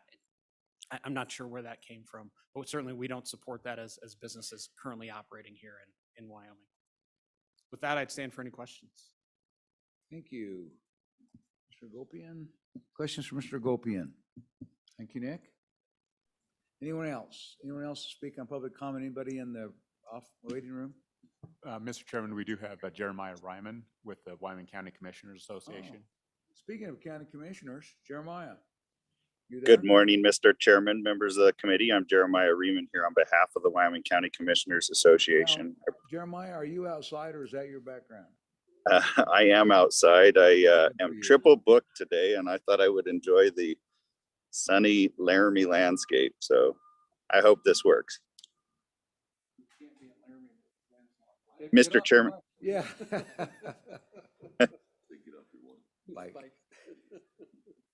Go ahead, Mr. Chairman, a couple of comments in of a couple of areas. First off, I've not heard much reference to the governor's letter in relationship to Senate File 7 of this last session. That letter concerned two things that are of interest to the county commissioners. One was this notion of an opt-in or an opt-out, and the second was limitations on expansion. My members don't have any formal position at this point in time on limitations on expansion, but I do want to talk about opt-in and opt-out, and then share with you one other concern that currently exists for county commissioners. As it relates to that option, as this issue was discussed during the 2019 interim, county commissioners had a discussion around which of the two they preferred. Ultimately, they could come to no consensus in our membership. We had those that supported the opt-in, others that supported the opt-out. What we did come to consensus is around the notion of having some sort of an option. And we made that very clear throughout that interim and during the legislative session. That was not taken up in the process. And from my perspective, we looked at that as the legislature making its decision around that particular issue. Since the governor brought that up in his letter, I have taken this issue back to my membership to better understand where they would like to go if they want to pursue either one of those areas. And at this point in time, they have not advised me to pursue that. That said, I understand that the Revenue Committee is considering a bill that would provide for counties the option to opt out, perhaps with a 5-year phase out period. And that might be something that is worth considering. It at least gives commissioners the option, and they will have to weigh the issues of revenue loss that may be potential for them and other beneficiaries of skill gaming. And also the consequences to the business community that has been operating in their area. So we'll be working with the Revenue Committee as they advance that and look forward to engaging on that. Mr. Chairman, the other area that I wanted to dive into, it's not been referenced here today, is specific to a legal case out of Campbell County. That's Campbell County versus Wyoming horse race, or actually, sorry, it's Wyoming horse racing and Wyoming Downs versus Campbell County. And in that case, the commissioners had elected to prohibit operations of those entities that did not have live horse racing within the county. I'm not here to litigate the issue there, but the important piece for commissioners is that decision suggested that after county commissioners grant approval to entities to move forward, they have no further regulatory authority. All of that rests with the Wyoming Gaming Commission. I think that presents a problem for our local governments in the sense that without some ability for cooperative governance, as we have, say, with our liquor laws, what authority do counties, municipalities have to address issues that may arise from perhaps bad actors within the community after they've been licensed? And so there is some interest amongst commissioners that we find a balancing point there by which we can cooperate further with the Wyoming Gaming Commission in that regulatory realm. With that, Mr. Chairman, I would suggest that there is one final issue that I need to gather more information on and bring back to you, or have individual counties come to you, and that's around the 100-mile rule, which is currently found in Wyoming Statute 1125-102A, and that is Romanet 7, Provision C. And I think our commissioners, some commissioners, are becoming concerned that we may be reaching a balancing point where live horse racing is diminishing in the state because we have encroachment into some of these spaces of gaming, even within that 100-mile rule by other vendors. So it's something I want to research further, again, bring information to you more coherently, but did want to at least note that it is a concern that has been expressed to me by some commissioners within the body. With that, Mr. Chairman, I would stand for any questions. Run.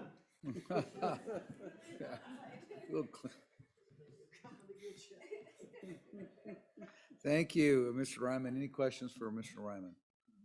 All right, Mr. Ryman, look forward to that, having a little bit more information from you. And as we've talked about, this is all new, so we've got to figure out what we're doing right and what we're doing wrong, how to do it better.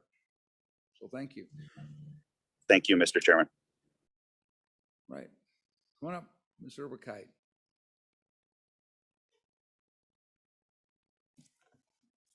Maybe. There we go. Thank you, Mr. Chairman. Lori Urbakite, representing Wyoming Horse Racing, LLC. I had not intended on testifying, but given the last testimony, I just want to make some clarification from our perspective.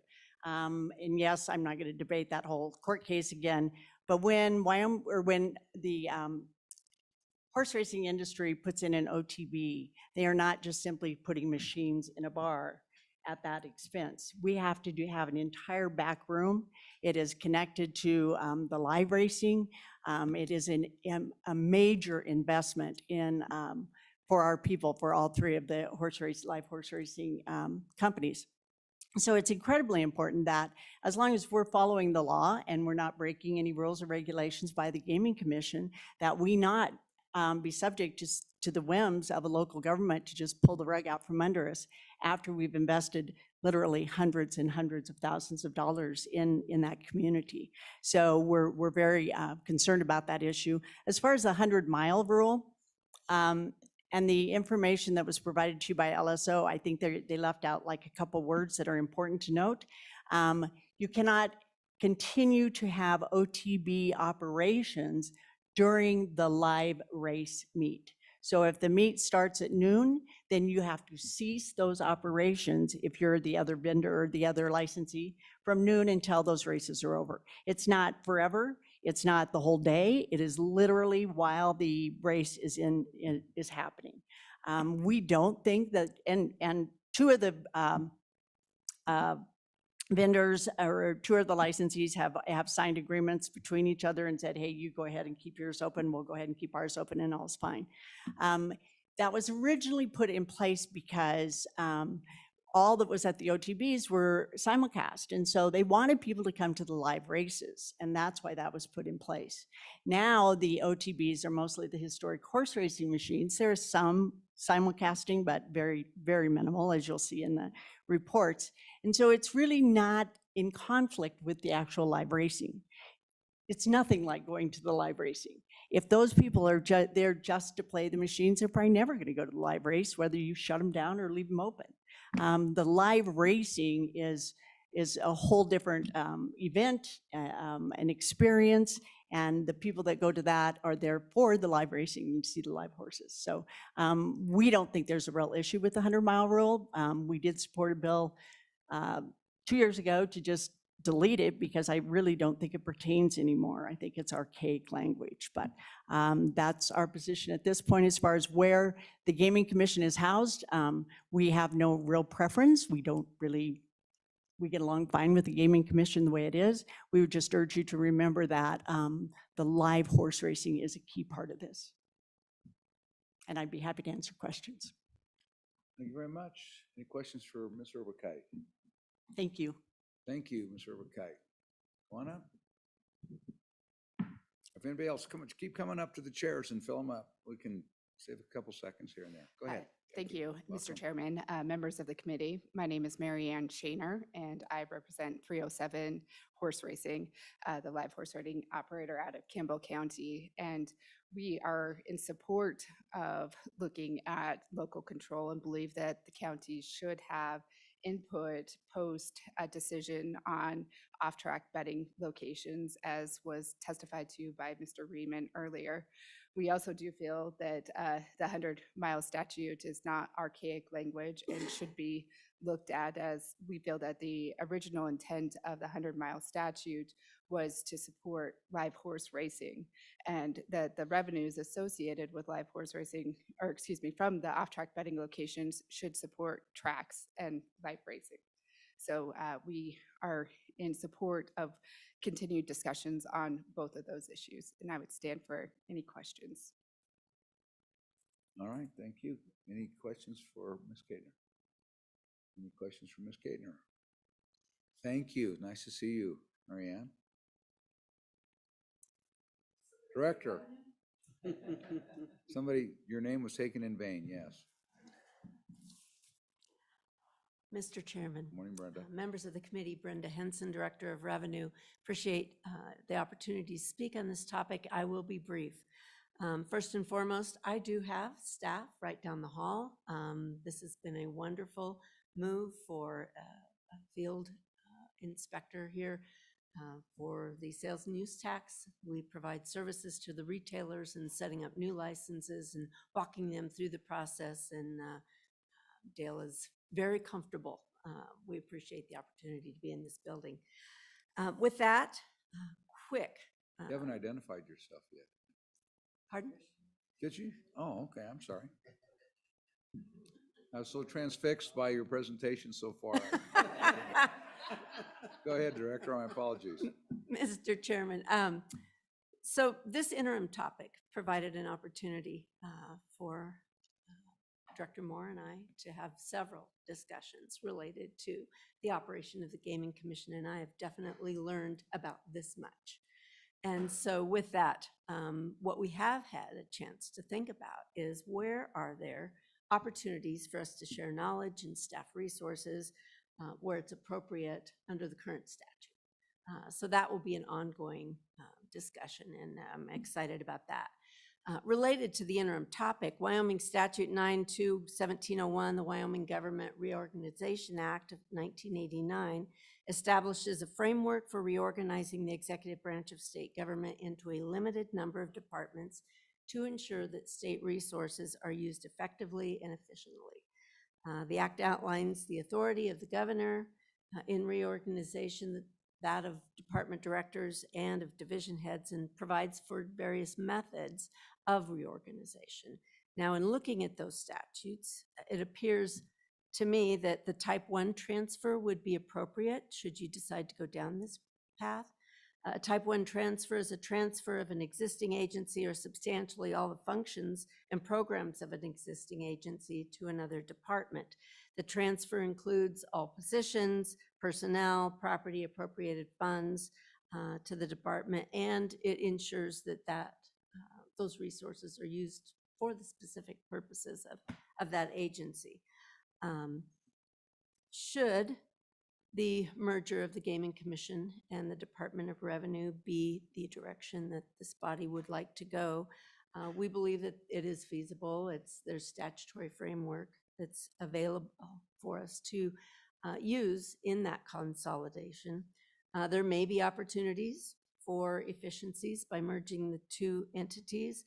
Should a merger occur, we definitely would need to evaluate what efficiencies would come from perhaps reducing duplication of effort, possible consolidation of maybe some contractual services, leveraging existing staff. But all in all, it's to continue for effective and efficient regulation of the gaming industry in Wyoming. So with that being said, should it be the will of the legislature to continue to consider consolidation of the Gaming Commission and the Department of Revenue, we stand ready to assist, provide any information that we can. We know that it would be quite a process. The Gaming Commission is in its infancy. And so we recognize, and you heard testimony today, that there are just some opportunities there to clarify some things. That, in my mind, does not go away simply because we move the Gaming Commission from here in our budget process over to here in the budget process. So it looks to me like there's still plenty of work.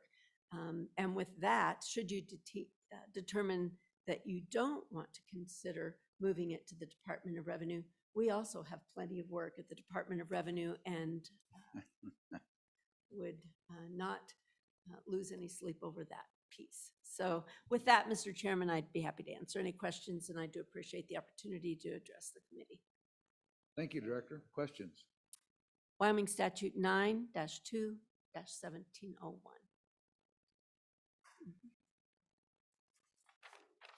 Thank you, Mr. Chairman.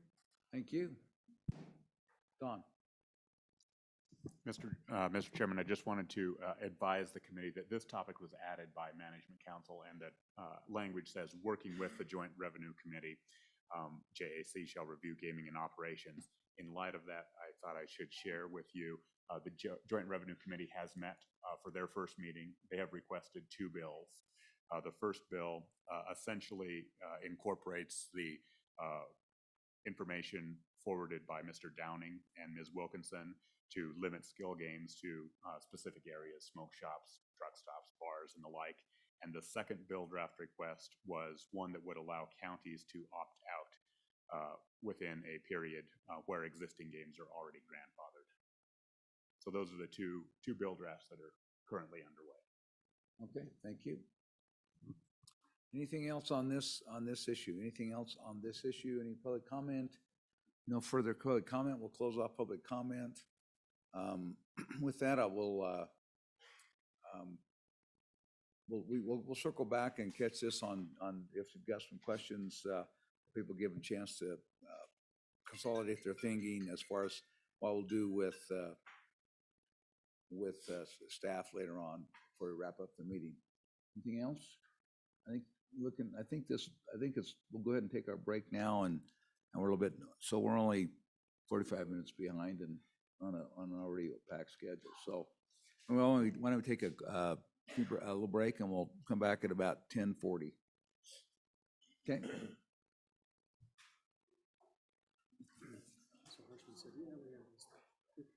We're not.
All right, let's go ahead and, all right, we're going to go ahead and call joint appropriations back to order.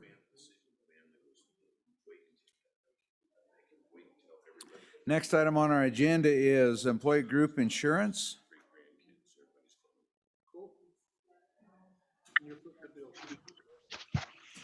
And let's go ahead, I think we've got Director Bach, and are all of these folks appearing remotely? Okay, let's go ahead and admit them.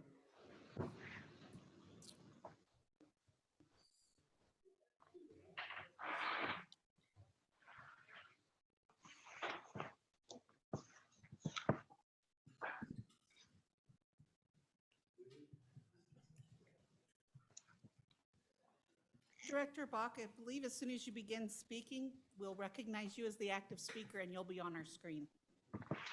Excellent. Good morning. This is Patricia Bach, Director of A&I. I'm here with Aaron Williams from Human Resource Division, Ralph Hayes, Program Manager for EGI. Also in the room off of your screen is the Deputy Director Noel and our CFO Rory Horsley. Thank you very much, Chairman and Co-Chair, for allowing me to appear via Zoom. Normally we would be in person. However, today is the last day of school, and I have a second grader that I would love to be able to see in some activities this afternoon. So I greatly appreciate your allowing us to do this. I also wanted to thank you. We didn't have a chance after the session that we met to thank the entire committee for their work on the market adjustment. And if it wasn't for the JAC, I don't think we would have gotten as far as we did. And I wanted to extend our thanks and the thanks from the employees to the entire committee for your help through the market adjustment. Talking about the market adjustment, we would like to do a quick update from Aaron Williams on kind of where we are. We'll have a lot more information in detail and a more comprehensive discussion in September on how we did with the market adjustment and where we're going. So I'll turn it over to Aaron so that she can kind of give you a quick update on where we are. Chairman Perkins, Co-Chair Nicholas, Joint Appropriations Committee members, thank you so much. My name is Erin Williams. I'm the HRD Administrator in A&I. As Director Bach had mentioned, we originally had come in for an ask of about approximately $29.45 million. With your assistance and the help of the committee members, we were awarded additional dollars that brought us to around $37 million. We were able to accomplish quite a bit with that additional funding. If the $29.5 million were granted, the average increase for state employees would have been 5.9%. 7,412 employees will be receiving some sort of market merit matrix increase. And if you remember, we had a step one, which was moving all employees to the new market minimum. And then a step two, which was the allocation of the market merit matrix, a combination of how far away the employees are from the market in combination with their recent performance evaluation that we had on file. If we would have just been awarded the $29.5 million, we would have still been behind the 2020 market by 12.5%. With the additional funding, the average increase went from the 5.9% to 7.7%.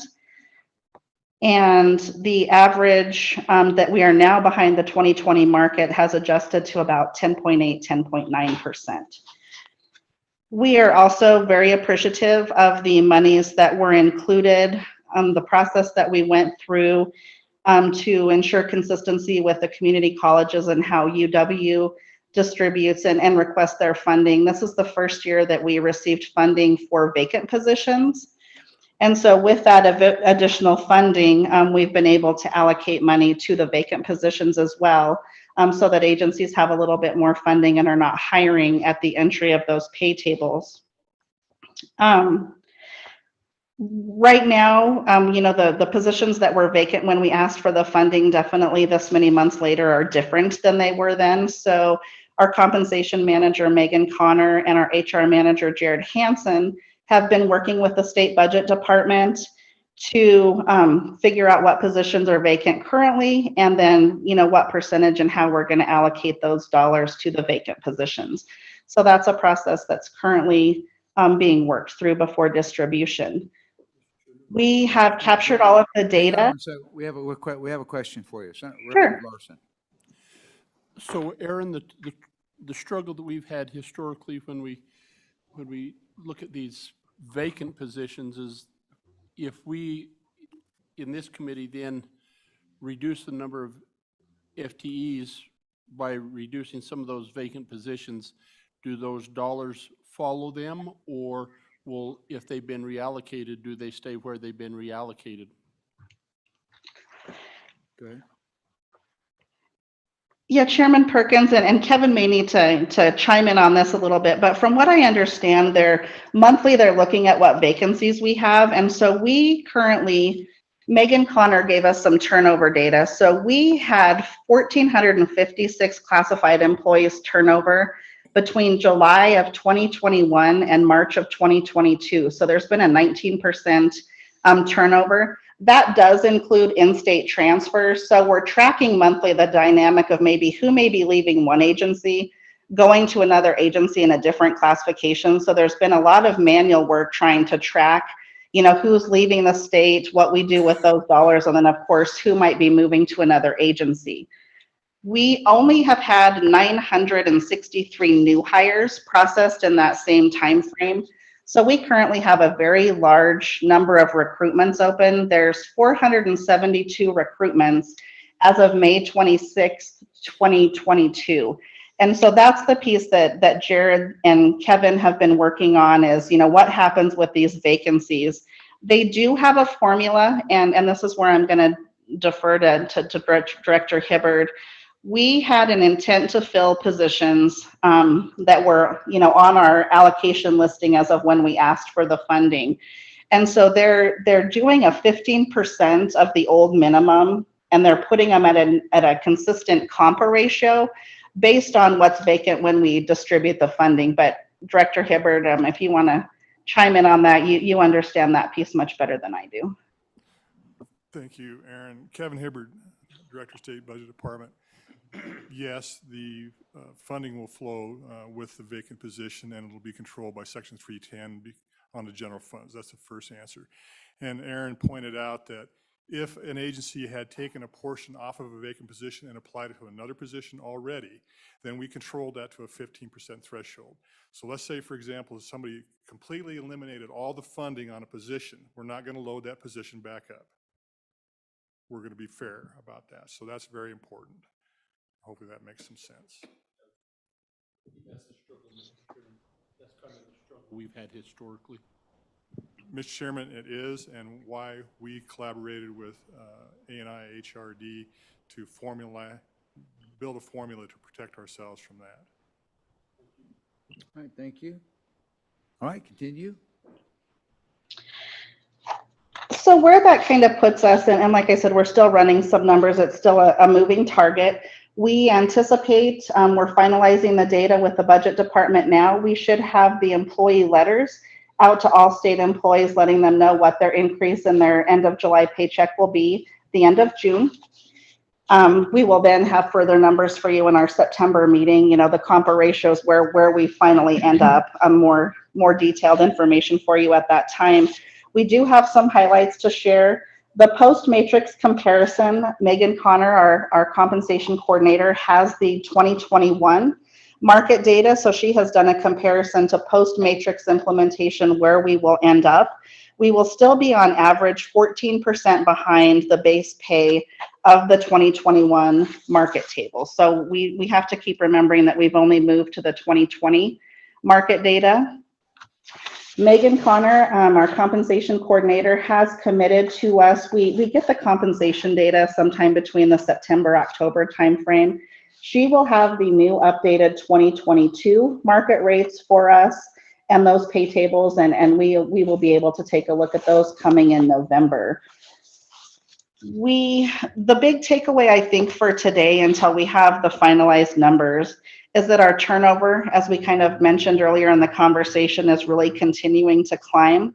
However, anecdotally from agencies, knowing that these increases are on the horizon, we have been able to talk to quite a few state employees who are looking to leave for promotional opportunities outside of state government.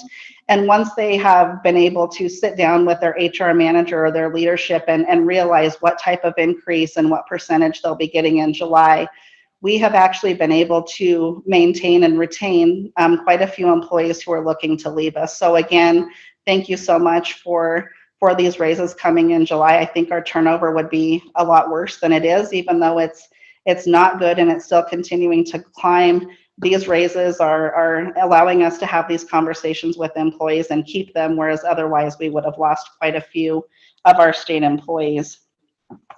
We realize that we're still behind market, but we knew going into this and with our ask that this was just the first step of 3. And so we're heading in the right direction. We're closing that market salary gap and the lag that we had before. And that's pretty much the update that we have for today. Like I mentioned, we'll have in September the distribution percentages and allocations by agency and a much more detailed report for you at that time. All right, thank you. Questions about that? All right, continue on. Oh, go ahead. Wait a second. We have a question from Representative Schwartz. Yeah, thank you, Mr. Chairman. So I'm a little confused. You said we're catching up with the market. So correct me, I thought you said we were 10.8% behind the 2020 market with the total raises, but 14% behind the 2021. And we haven't calculated 2022 yet. So I'm seeing it the opposite way unless I'm mistaken. We're catching up, but as the markets are adjusting, on average 3% a year. And so we're catching up. We were very far behind the 2020 data. We're still, like you noted, we're still behind 14% from the 2021. So there's definitely some work to do. You're correct. All right, thank you. All right, continue, Trish. Chairman and co-chair, we'll switch over to the main topic, which is EGI. And I know that I do believe that you did receive the actuarial report. I think it's online. I sent that over first thing this morning. We got it last night when talking with LSO. I was a little concerned we were going to be a little behind the 8 ball with the actuarial report, but with some prodding, we got it last night, and we're able to look at preliminarily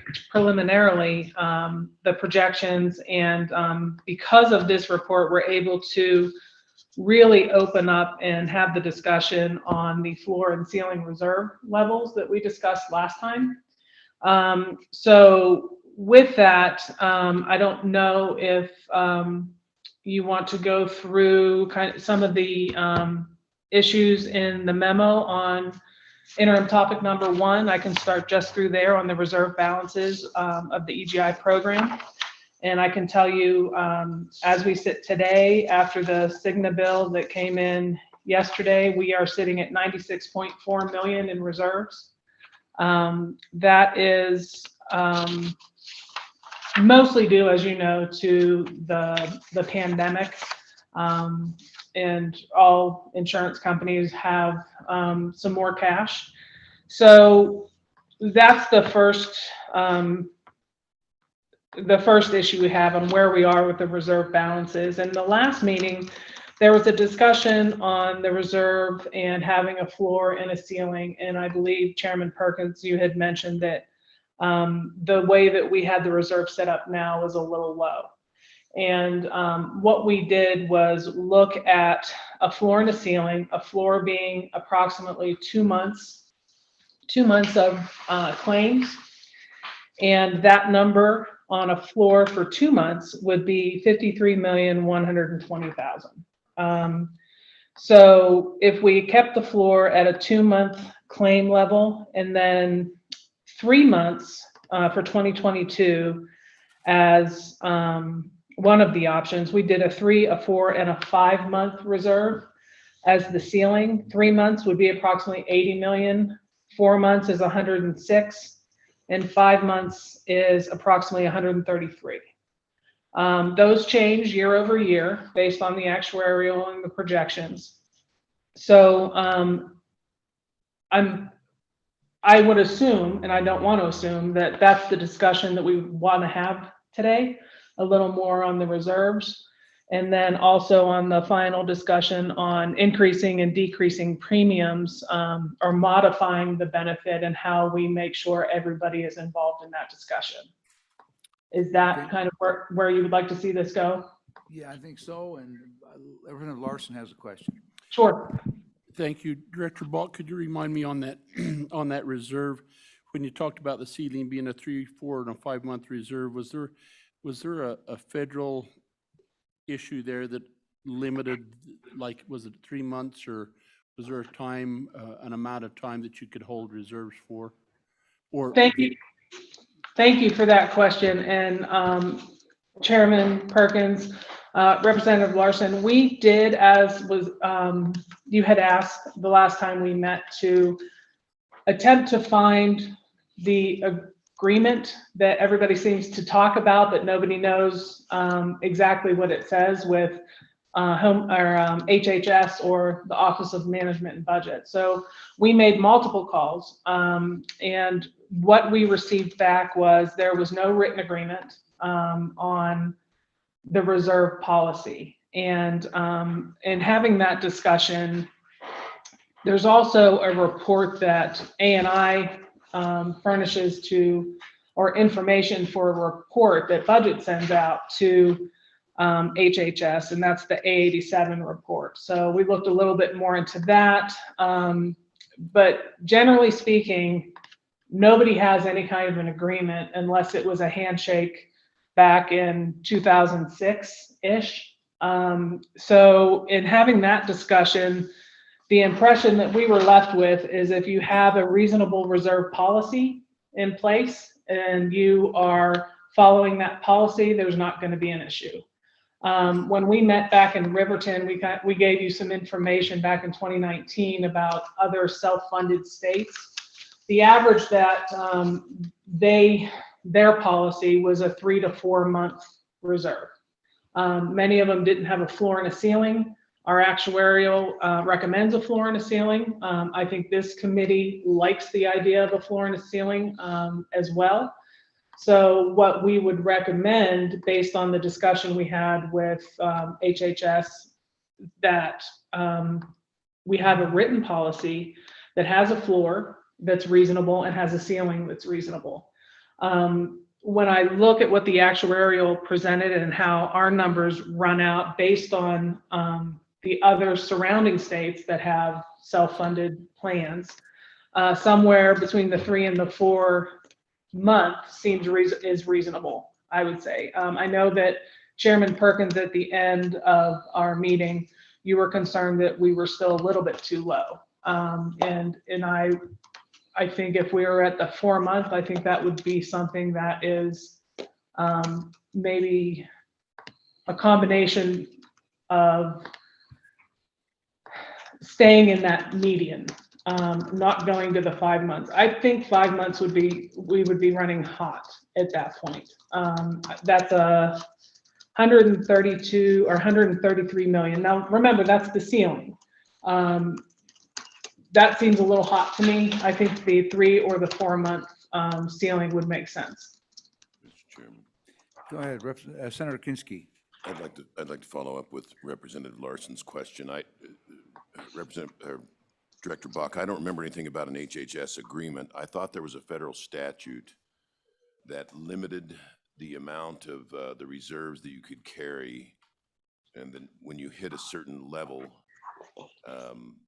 as a percent of premium or something, you had to rebate back or reduce your rates in some way. And I thought that was figured into your reserve levels, and I may be misunderstanding, but it's also my recollection that that's tied to, in some way, to your least generous plan. And when we went through the crisis you brought to us, where the plan was essentially bankrupt, one of the fixes was we directed you to create yet a higher level still of HSA which gave us some relief on the reserve levels, as I understand it. And I may have that completely bollocksed up. Could you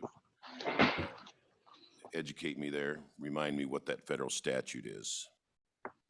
Chairman Nicholas, Senator Kinski, there is not a statute. The agreement is directly what has been told to me, has been through the years that there was an agreement that we would stay at our, I believe it was 2.5 month reserve.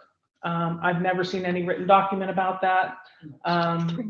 And so when we went looking down the road, went down this path, there's no statute that states that. There is an A87 report that we have to fill out every year for budget to report. And what that does is tell us where our reserves are. There has been an understanding that somehow there's this 2.5 to 3 months. And currently, as we sit today, the A87 report, and if we have to get further than what I'm going to talk about, I'm going to have Rory talk about it. What that report does is says what our reserves are, but also takes into consideration any kind of loss. So when we did the last A87 report for the fiscal year 2020, we were at negative $98 million.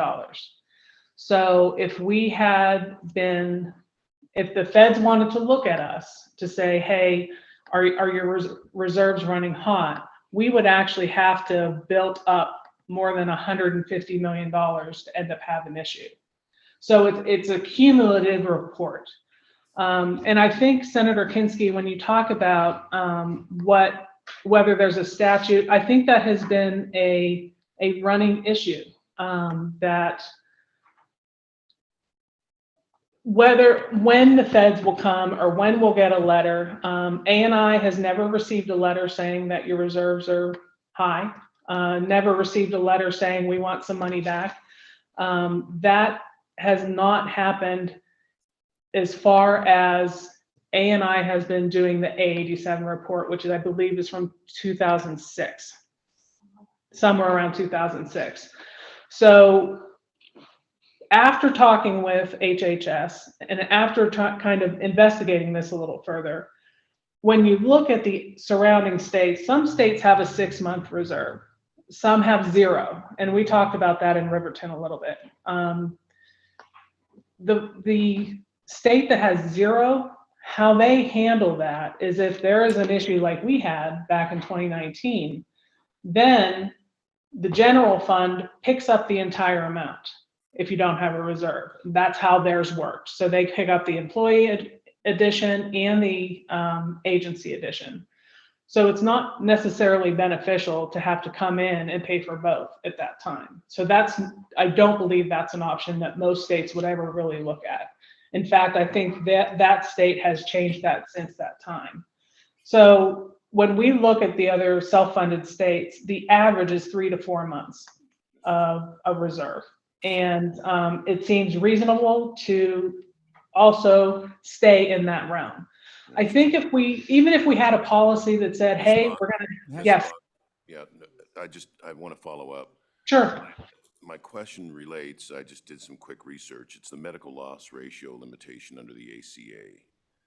That if you're not spending at least 80% of your premium on expense and you're just putting dollars in the bank, you have to rebate back to the customer to get back within that 80-20. I thought that had caused problems for our plan previously and had been a reason why you had rebated or reduced premiums to employees. Is that incorrect?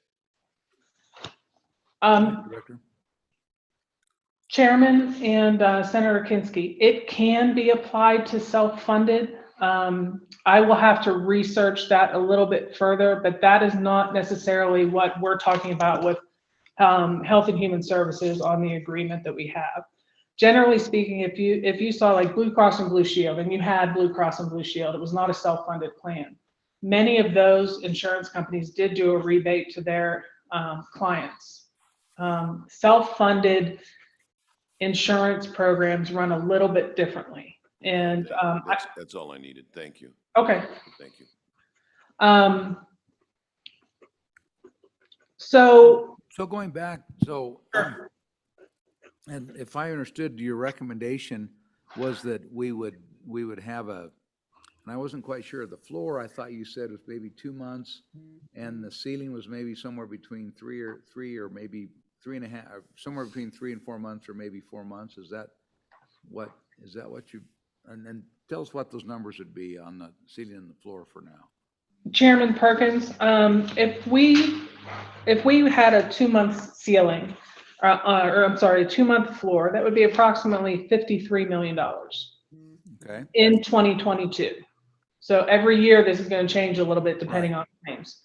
And then if we opted for the 3-month ceiling, that would be roughly $80 million.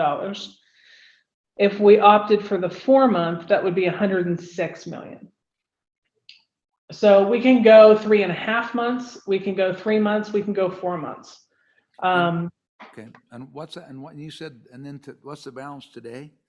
Today is 96.4 million. 96.4. All right. Mr. Chairman. Mr. Vice President, go ahead. Yeah, Mr. Chairman, Director Bach, at one point you said a ceiling, and another point you said a floor when you give those numbers. And so just for clarification, when you're talking about those, you know, the 2-year 52, 3-month 80, or 3 months 80 million on up, are you anticipating that that's the floor or the ceiling? Thank you. I'm sorry that I misspoke, Chairman. And when I talk about the floor, that's the 2 months, that's the 53 million. Then the ceiling would be 3 or 4 months. So you could have a 53 to 106 million, and you work within that. And that also would give the ability, from what reading on the interim, on how to deal with rate increases or decreases. So the 2-month would be the floor. 3 or 4 month, depending on where we fall, would be the ceiling. So if you're coming up, like say it is the 4-month and the 2-month and the 4-month, we're 96 million. We anticipate it to be a little lower in November, December. That's when claims generally jump a little bit. We would be within that policy. Now, okay, sure. hang on. Vice President has a follow-up, Trish. Follow-up, Tricia. So when we talk about that, because I'm not finding it in the handout, it may be in here, I'm just not finding where that data is. So what assumptions did you to come up with these 2 months at 52 million? Was that based on the highest 2-month average paid through an annual? It's average. So what are the assumptions and what numbers do you use to calculate the 52, 80, 106, 132 for those? Thank you, Chairman. And those are an average of 2 months of claims through the actuarial. You do not have this handout. This was something we got the same handout yesterday or last night. So we ran. So the average of the last year or the last 3 years. So if it's a 2-month average of over what time span?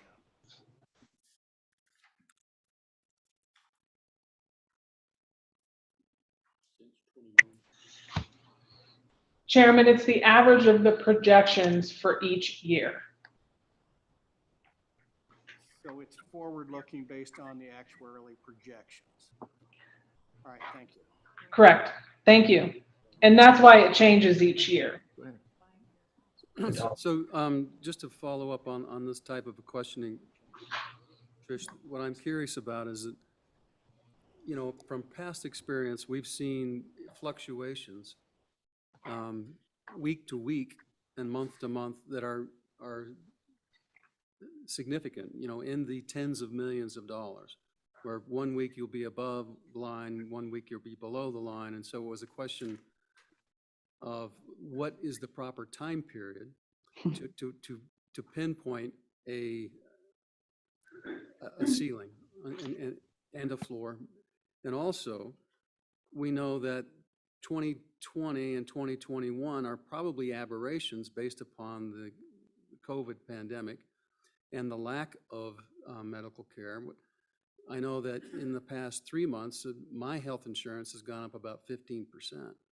For all this, just boom, after not going up for about 2.5 years or 2 years. And so to me, if you have to take all of those things into consideration, as opposed to just going back and looking at 2020 and 2021, because I don't think those could be our long-term realistic figures that we can rely on. And then in addition to that, the other thing that we want to do is have consistency in what you pay and what your premiums are. And so to have that long-term consistency, it seems to me that we don't want to fluctuate it based upon a prior year's expenses. We want to only raise rates once a year if possible, or at the most, and do it at a gradual pace. And so I guess what I'm asking for is, and I haven't had a chance to review the actuary, but are you comfortable that with what our goals are and what's reasonable within those goals from our past experience? So when you just say 2 months and 4 months, to me that we need the breakdown of how you get there on all the components that I just talked about.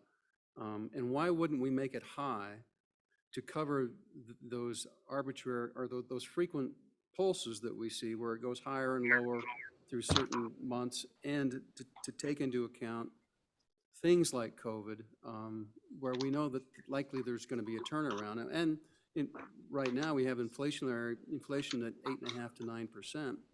And that obviously is going to be more like 15% in the medical field, because that's typically kind of the ratio that's out there. How do we take all that into account as well? Thank you, Chairman. Thank you, Co-Chair. We do take into account, and COVID obviously is an issue. The concern that I have that you brought up was your insurance went up 15% for the first time in 2 years. That is a concern as well in medical costs. There is a reason to have a high reserve. If you, especially now, my argument would be to stay at the 4 month mark, which that we can get you the breakdown from the actuary and from the projections that we have. I think that I'm much more comfortable with a floor and a ceiling than I am with just saying, hey, let's make sure our projections don't go over three months, somewhere around $80 million.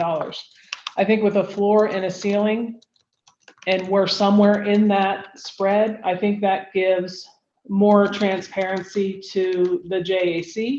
I think that we can give that information, and it's more transparent to the governor, more transparent to the members. If we have a floor and a ceiling, and then they can say, they can come back and we're going to raise rates again, they're going to say, hey, but you have $96 million. Why are you raising rates? So I think the more transparent we can be, the better off we are. And I think it gives the JAC a little bit more of a feeling that we're running the program properly. If we can make sure that you guys are informed on where we are with that. Because honestly, when we talk about this, the next question, which is the statutory question, I worry if there's a statutory change and we try to say, okay, if you're this much over the ceiling or this much below the floor, then we can do this. We're not as flexible, and we can have another pandemic that is completely opposite of what COVID did. We could have a pandemic that runs our reserves down very quickly versus what COVID did. And what COVID did, honestly, was give us a little bit of a windfall to fix our problem from 2019. So I think if we have the floor and the ceiling, and we also have the budget information monthly to Don Richards at LSO so that he can see exactly month to month where we are, I think that's a better way for all of us to look at it, so that you're comfortable knowing that we're making decisions based on the projections and the actuarial, and know exactly where we are when we come to talk to you in September. You'll know where we are in September as well. So when it comes to the monthly number, what I can do is have Siegel and Ralph go through that and outline exactly how that number comes about. I can't tell you right this minute exactly which months it were, if it were months from July to July. But we can get that information to you and give you the information on a sheet that I have in front of me that just happened this morning, if that helps. I think that gets to the crux of the whole issue, Trish, is so what we've learned today is that the monthly rate is forward looking by the actuarials, but we're not exactly sure how that goes. We just want to square what we're determining on these monthly amounts that the actuarials are coming up with our own experience. We're kind of looking for, it's nice to have the actuarial input, and we value that, but our experience shows us that in the past, actuaries have been off significantly, particularly in some retirement situations. And so Yes. we're just trying to drill down so we understand what these numbers are, so we can all come to a consensus on what they ought to be. And so if Ralph can take us through that, or if you can get that to us in writing, that would be helpful.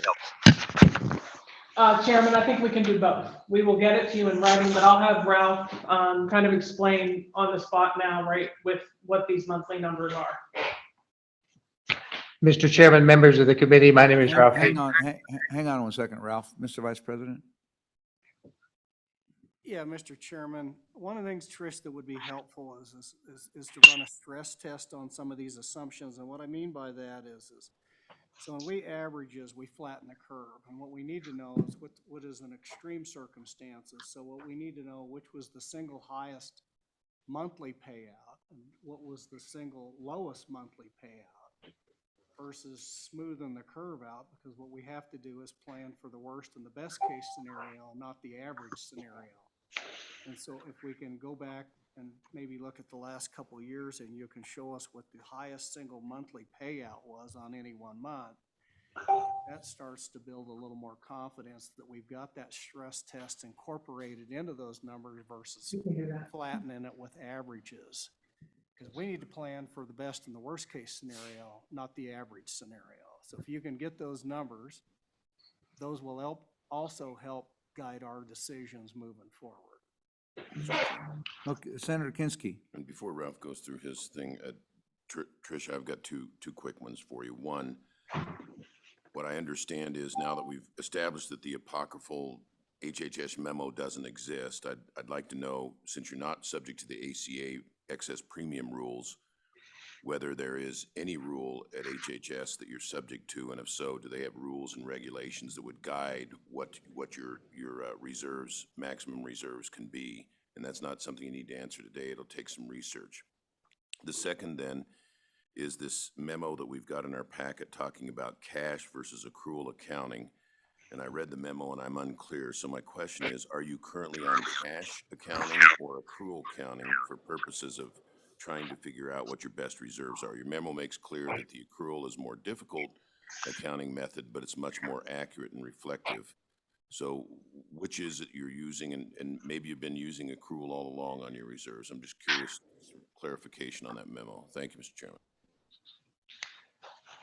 Mr. Chairman, members of the committee, my name is Ralph Hayes. I'm the manager of the Employees and Officials Group Insurance Program. First of all, let me just address the question on the accrual versus the cash method. As far as we mostly show everything on a cash basis, which has its issues, but and our reserve levels are based upon the cash level. However, from my perspective, I have always tracked it on an accrual basis, because at the end of any given month, you have receipts that have been sent into the state, but not yet cashed and paid to the vendor. And also we receive premiums that are actually for the next month. And so those are all backed out. And the proposed sheet that we're talking about sending to Don will outline both the cash basis and an accrual basis on a monthly basis.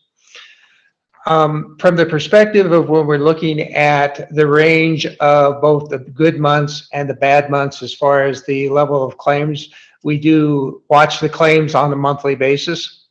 Right now in the springtime, when people are reading the deductibles, our paid claims are lower. They have a tendency to spike up starting generally October, November, December, and January because of winter time. You also have a time when people have hit the deductibles. They're doing more surgeries at that point in time. You also have people who are impacted by colds and flus who might have multiple medical conditions, which might land them in the hospital. So our highest spend times are always at the end of the month. Now, from a perspective of cash balances, you should never look at anything on a weekly basis.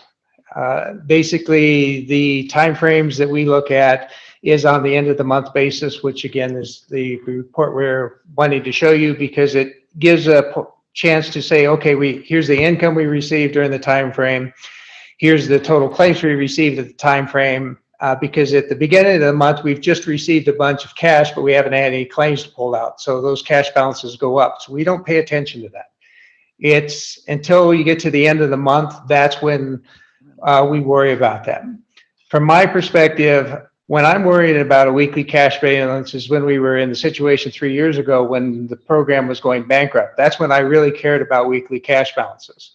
When we have sufficient reserves in place, all I'm really worried about is what do they look like at the end of the year when our claims are higher and our cash balances are generally at their lowest. I'm not really that worried about what our cash balance is, quite frankly, in May and June and July, because those are our highest cash balance months.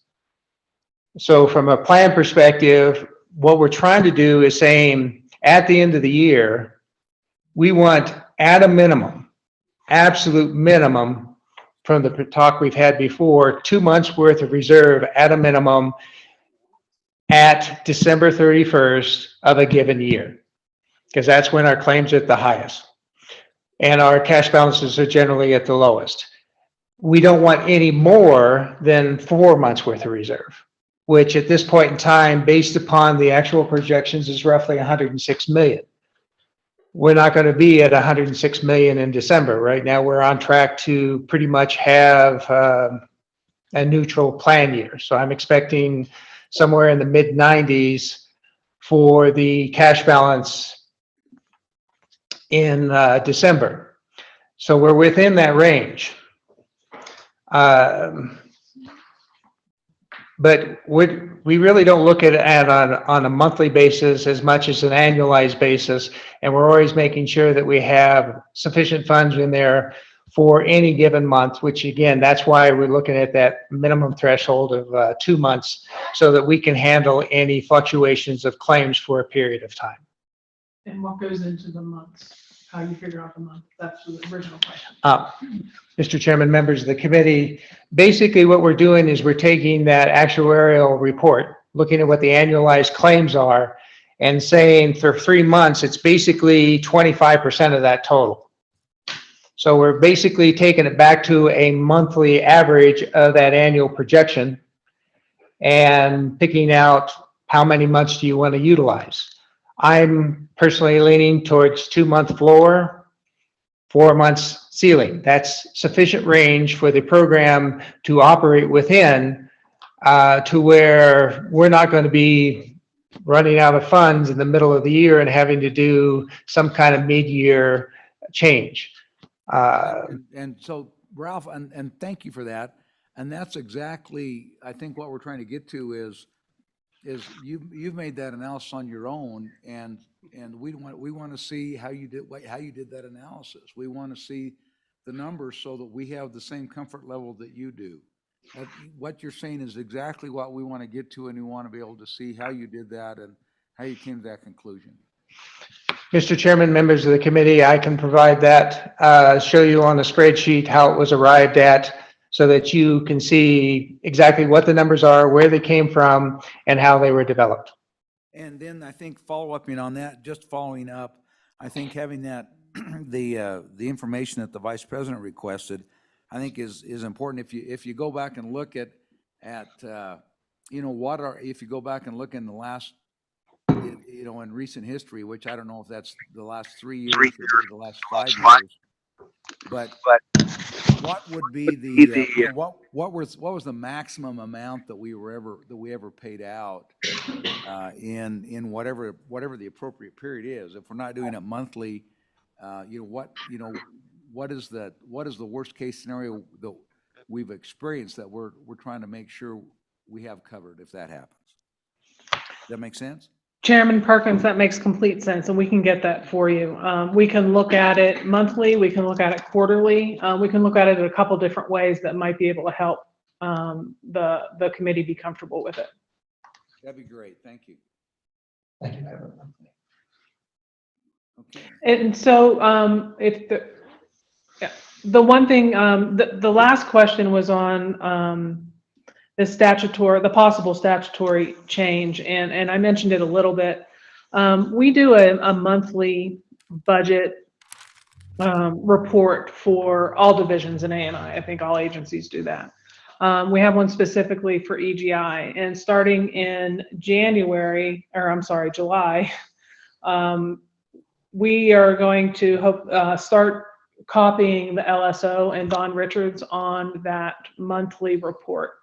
I think it'll help with the committee with their comfort level on what we're looking at. So if we're trying to figure out a way to be as transparent as possible with the JAC so that we're not in a situation where if we have a statute in place that says if this, then this for rate reductions or increases, a lot of what we look at for rate increases or status quo or whatever we're looking at with rates it starts happening right about now when we start looking at that. So by the time the legislature is actually in session, it's too late to make those changes. So what we would propose is that we figure out a way with the committee to make sure that we're all on the same page with the ceiling and the floor, along with the governor's office, so that when the governor looks at what we give him, that you guys are comfortable with the decisions that are made, so that there is an open discussion on how we are doing with EGI. And I think that is something that has not necessarily happened budget-wise, the budget piece of it. So that is what I would recommend that we do. I'm a little, like I said, I'm a little concerned about a statutory change that is an if you hit this level, this is what you do, because the timing is difficult with that. Yep. Mr. Chairman. Mr. Vice President? So, Tricia, I think maybe the reports would be good, but let me ask you a question. They really don't do us any good if they're not prospective reports from what the agency is thinking they're going to be doing in the future, because that's the concern that we have, is not looking back at what you did. It's looking forward at what you're going to do that has created the discussion that we're having today here. And so, again, do you anticipate with these reports, based on the data, that you're going to send out and say, you know, the agency is looking at making a recommendation of rate holidays or reductions? Is that the intent of the reports? So they're prospective based on looking at the current available data. Correct? Chairman Perkins, absolutely, we would be looking prospectively. If something were to happen in July and all of a sudden that our cash balance, for some strange reason, another incident happens, is diminished, we would send out that report, and then we would also include management audit and JAC to say, here's what the problem is, this is what we're looking at, in conjunction with the governor's office. So we would have that prospectively. We would definitely keep you informed on what we're thinking and why. Not just say, hey, we're going to do a rate increase or a decrease. We would want to keep you in the loop on that and make sure that whatever the governor decides and looks at, that you guys are well aware of that prior to it happening. That's the commitment that I'll give you.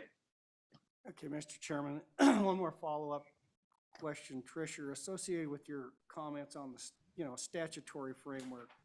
So based on those discussions, if we don't go down that road and we look at the cap and the ceiling, I'm assuming that you would plan on trying to implement that is that going to be a policy or a rule by your agency? How would you perceive implementing that cap and a ceiling bar statutory direction? Chairman, that would be a policy, just like the policy that you see that you talked about with the cash and the accrual. So we would have a policy, and that policy would specifically outline the floor and the ceiling. And we can adjust that policy. We can work with the governor's office on how that policy will look and include you in that policy as well, so that you're comfortable without having to put something in statute that could be very, very difficult to implement based on the timing. And that's the main reason, is the timing. It's not necessarily there's a statute, it's the flexibility and the timing. And I think with a policy that you're aware of, and that this committee is something that they can buy into, and that the governor's office buys into, I think we're in a better situation. Okay, thank you. Is there anything else? Anything else? I think we know where we're going. Do you guys understand it, or do you have something else additional do you think we need to be apprised of?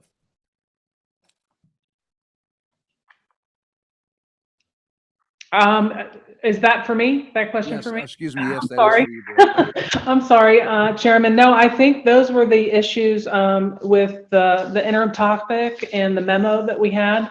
I just want to make sure that I've answered any questions that you have, and that you're comfortable with reports coming forward that we've talked about today. Okay. Oh, one more question from the co-chair. So, Trish, we haven't had a chance to really digest the actuary report. I take it that this report, you're comfortable that it supports basically your proposals, and it follows it. Is that fair? Co-chair, that is fair. I would say that I too have not had a full chance to digest it. However, Ralph has looked at it. One of the things that I think was commented on, actuarials, they're not always on target. So that's taken into consideration when we look at it. So for example, if you look at the last page, one of the recommendations is the possibility of a 3.5% decrease in rates. That's not something that we have been able to really delve into, but that's an example of the 15,152 that they recommend. That's based on the current reserve level and the current policy that we're in. That may change a little bit, but those are the things that we need to dive in a little bit better. And what we can do is look at the actuarial and kind of give you an idea of how we look at it in one of these reports that we send over to you. And then, so do you have any plans now, or do you have a perspective of when you may be making recommendations on increases or decreases to the premiums, or any type of modifications? Generally, we would recommend an increase or decrease somewhere around August. And I don't want Ralph to have a nervous breakdown, but what we would do right now, it looks like it would be a status quo right now. I don't know that we would look at that 3.5% as a reduction unless we sat and talked with the governor's office, budget, and with the JAC. So right now, I think it's a status quo, depending on what we do with that ceiling. If we want that ceiling to be at 3 months, we may have a discussion about that. But that's a discussion, I think we could probably have in between now and September. Well, and that was my follow-up, is that before you Yeah. set that ceiling, I think that we're going to want to have input on it. And my guess is we're probably going to want it higher than you, just because we want to be more protective. So as we proceed, and once we review the information that you've kind of promised to us, we kind of like to have that discussion first. And that is duly noted. Honestly, I would rather have it higher than lower. My concern is having it too low. And I think that 4 is good. If you guys look at it and think we need to be at 5, we can have that discussion too. And we can do a little more research, where the surrounding or the self-funded states are today versus where they were in 2019. Yeah, and take into consideration those instances where you have the highs and lows. I think that equalizing component, it just makes perfect sense. So, okay, thank you. All right, thank you, Director. Thank you very much. Thank you again for letting us appear via Zoom. Okay, before you go, let's just see if there's any public comment on this issue. Any public comment on this issue? Anybody in the room? All right, we'll close off public comment and. Not on this issue. Oh, yes, go ahead. Thank you, Mr. Chairman. Not on this issue, but Director Bach, while we have you present, could you locate someone within the Thyra Thompson building to give us a tour of the building later in the day?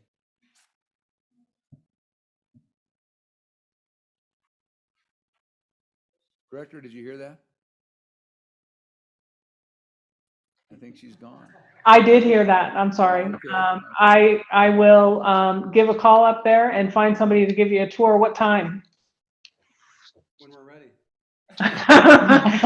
Lunchtime or after session? It's probably be at the end. At the end, So 11 o'clock? Yeah, probably somewhere around between 4 and 5, I think. Okay, I believe I have contact information, so I will let you know between 4 and 5, tour of the Thyra Thompson. All right, thank you. Thank you. Have a good day. You too. All right, next on our agenda is the University of Wyoming, so come on down. Hello, President. You have President and your Provost. I've got the Provost. Who else we have on your team today? President, have we got them? Okay, that'd be great. Okay. I'll probably like 1. Thank you. Well, thank you, Mr. Chairman, and thanks to everybody for the opportunity to come back and report on a number of important activities at the university. I wanted to just say that I genuinely continue to feel very honored to be in this role, and I understand the importance of this institution to the state, and I'm working very hard on its behalf and on behalf of, I think, what's important to the state's future. And I work with my team that is here today and work very hard to help drive the state forward, not just the university. And today's team includes Provost Kevin Carman, who's sitting here with me, the Dean of Engineering, Cam Wright, who's right back there. Just raise your hand when I call you out. Professors Brian Shader, who will talk about the School of Computing, and Greg Brown, who's a professor to talk about the Science Initiative, as well as Mark Leifert, who's the Director of Life Sciences at the university. And we also have Associate Vice President Steve Farkas, who will talk about the WIP initiative and our work in economic development, and Kyle Moore is also here to talk about the WIP initiative as well.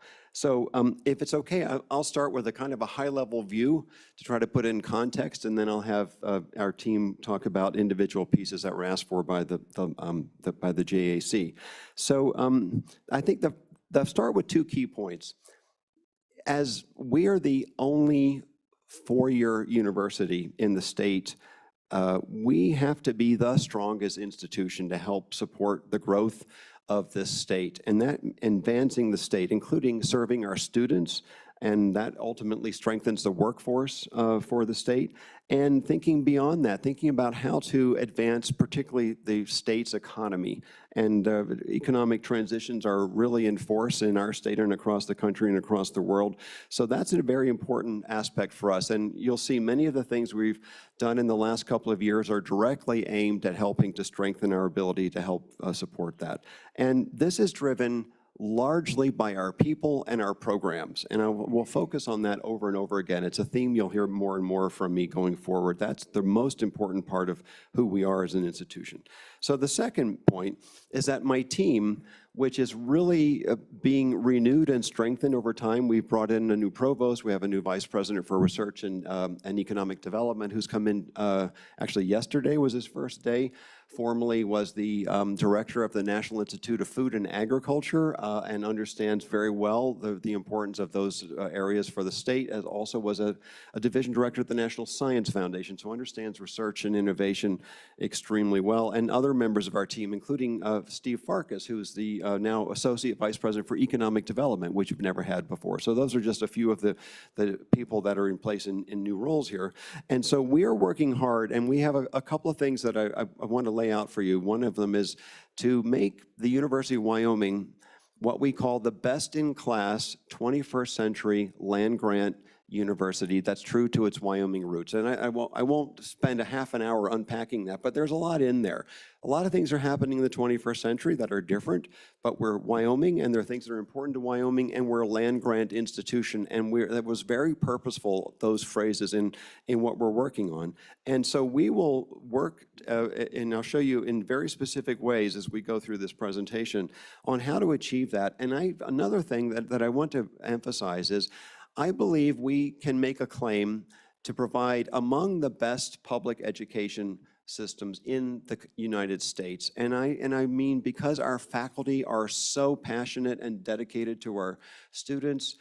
We are a small university, so students can get attention that they can't get at a traditional land-grant university, and that leads to a student experience that I think is really first-rate, and we're going to work on finding ways to improve that, particularly around the student experience and success, but I think we're already at a starting point at a very high level, and that provides an excellence engine for the state. So our faculty are excellent, our students are getting the kind of attention that they don't get elsewhere, and that helps us in a number of ways. So we want to make sure that our university is able to provide new revenue streams by, for example, the excellence of our faculty to bring in new revenue streams through work with the National Science Foundation or the Department of Energy, the National Institutes of Health, more corporate partnerships to bring in those kind of experiences for our students and revenue streams, and really importantly, to make sure that we attract students and we provide the tools so they succeed at the university and they stay in the state. And you will hear a lot around corporate partnerships and entrepreneurship that I think will allow us to make that next step of providing the services that students are here to stay in this state. Right now, we lose about 70% of our graduates to leave the state. We have to do a lot, I think, to provide opportunities for them in the state. So how do we achieve these goals? And you're going to hear a lot specifically in these areas coming up, but we have limited resources in the state. So what do we do to help advance our goals given those constraints that we have? So first of all, driven by another round of budget cuts that we experienced, my first day of work, I was faced with budget cuts, and so we worked very hard to say, okay, how do we take advantage of what we've got and make it as efficient as possible? And so I'll come back to that in a minute. And what do we do to make sure, given the changing needs of the Wyoming economy, how do we make sure that we are there to support the growth of markets that are important to the future of this state? So we took bold actions, and I think they were really quite bold. So for example, after a year of intense work, by our faculty and with outside consultants and with our staff and our students all providing input to provide the first major reorganization of this university in decades. And I believe that, as you'll hear particularly from the provost, this will lead to very positive developments over time. And secondly, the creation of new programs that are important to the future of the state. So even in the face of budget cuts, we said there are some things that are so important to the future of this state that we need to get going on them now. And so you'll hear about them. That includes the School of Computing, the Center for Entrepreneurship and Innovation, and the Worth Initiative for outdoor recreation, tourism, and hospitality, but specifically creating programs that we know will pay back benefits to the future of the state. So those are the two major actions. And to get into them in a little bit more detail then, I would say the first one around the reorganization. So you've heard a lot about this, and it's been a lot of good things and a lot of concerns, as there are anytime you make such changes to any institution. We have more focused on creating an organizational structure of our colleges that better serves our student and our state needs. So we've created, or in the process of creating, take some time, the College of Agriculture and Life Sciences. Now, that life sciences and agriculture clearly go together hand in hand, but parts of that system were in different colleges. So we want to combine them, both to look for efficiencies and improvements in function, because we can bring all those sciences together. Likewise, the College of Engineering and Physical Sciences, a new construction, physics, chemistry, geosciences, mathematics, and statistics go hand in hand with engineering. And so our idea was to bring them together so that they are more efficient and more effective at delivering the kind of education that's needed for our students. And then creating a College of Arts, Humanities, and Social Sciences. And that is allowing us to have focus in those areas. The heart of a university is often referred to as the liberal arts, and so making sure that those get the attention they need under a single dean. So that will make us more effective by bringing disciplinary units that are close together scientifically or in research and in their disciplines, so that there's stronger focus that allows us to be the best we can be in these areas, and also provides more critical mass in certain areas where, for example, within the College of Engineering, we're combining computer science and electrical engineering, both rather small departments compared to others and at other land-grant universities. Bring them together so they're a stronger unit together. The same principle applies to the colleges themselves. And the second thing is, this will over time lead to improved efficiencies in our instruction, our staff, and so on, and improved function, so they can share staff, work together more effectively, and provide better services. And so those are important developments. So that's the overall action around the reorganization. Now, the second big action was around creating these new programs that will help create new revenue streams. I'll emphasize this over and over again. The creation, for example, of the School of Computing that will touch every unit in the university will allow us to get more funding from agencies like the National Science Foundation, Department of Energy, National Institutes of Health, Department of Commerce, you name it. These are competitive grants that are usually aimed at providing increasingly information technology augmentation to areas of traditional research and so on, whether it's in agriculture or in physics. So those are important things.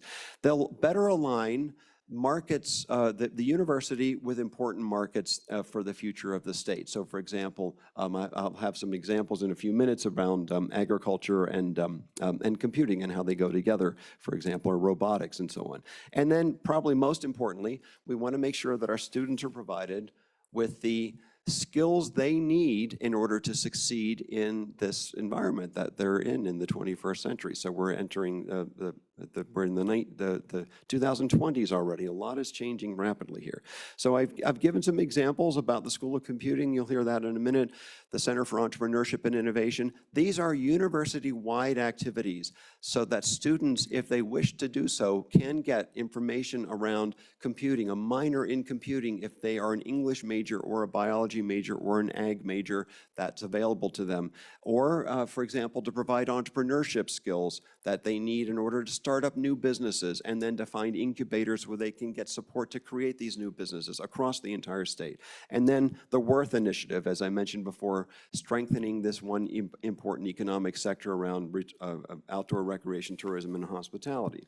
So, next point I want to make is that those are things we've done within the university, but we recognize that we can't do it all alone.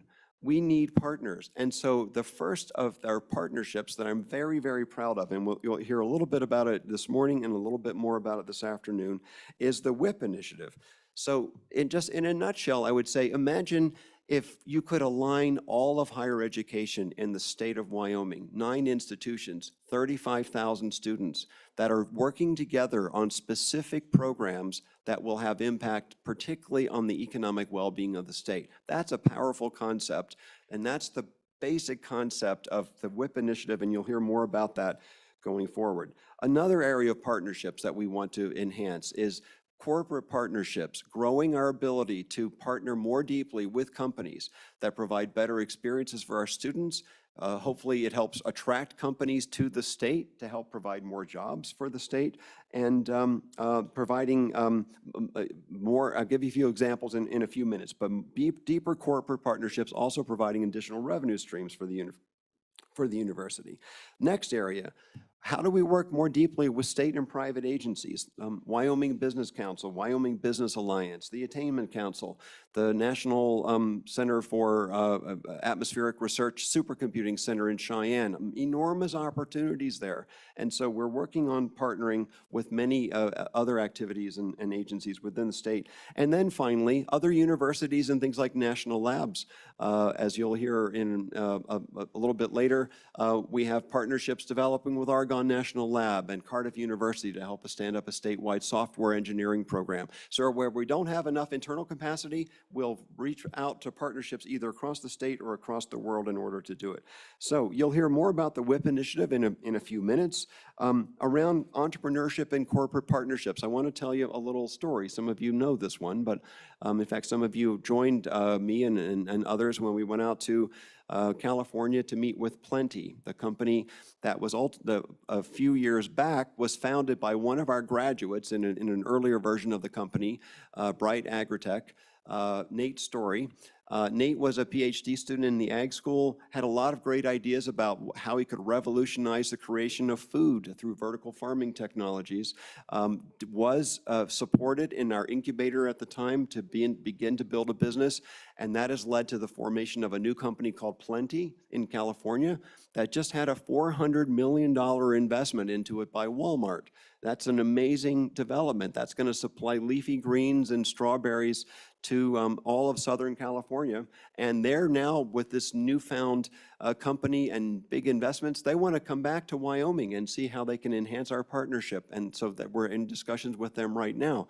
But it's an example of both entrepreneurship and then corporate partnerships, how that can help advance the economy of the state. So it's a very good success story. Yes. Mr. Chairman.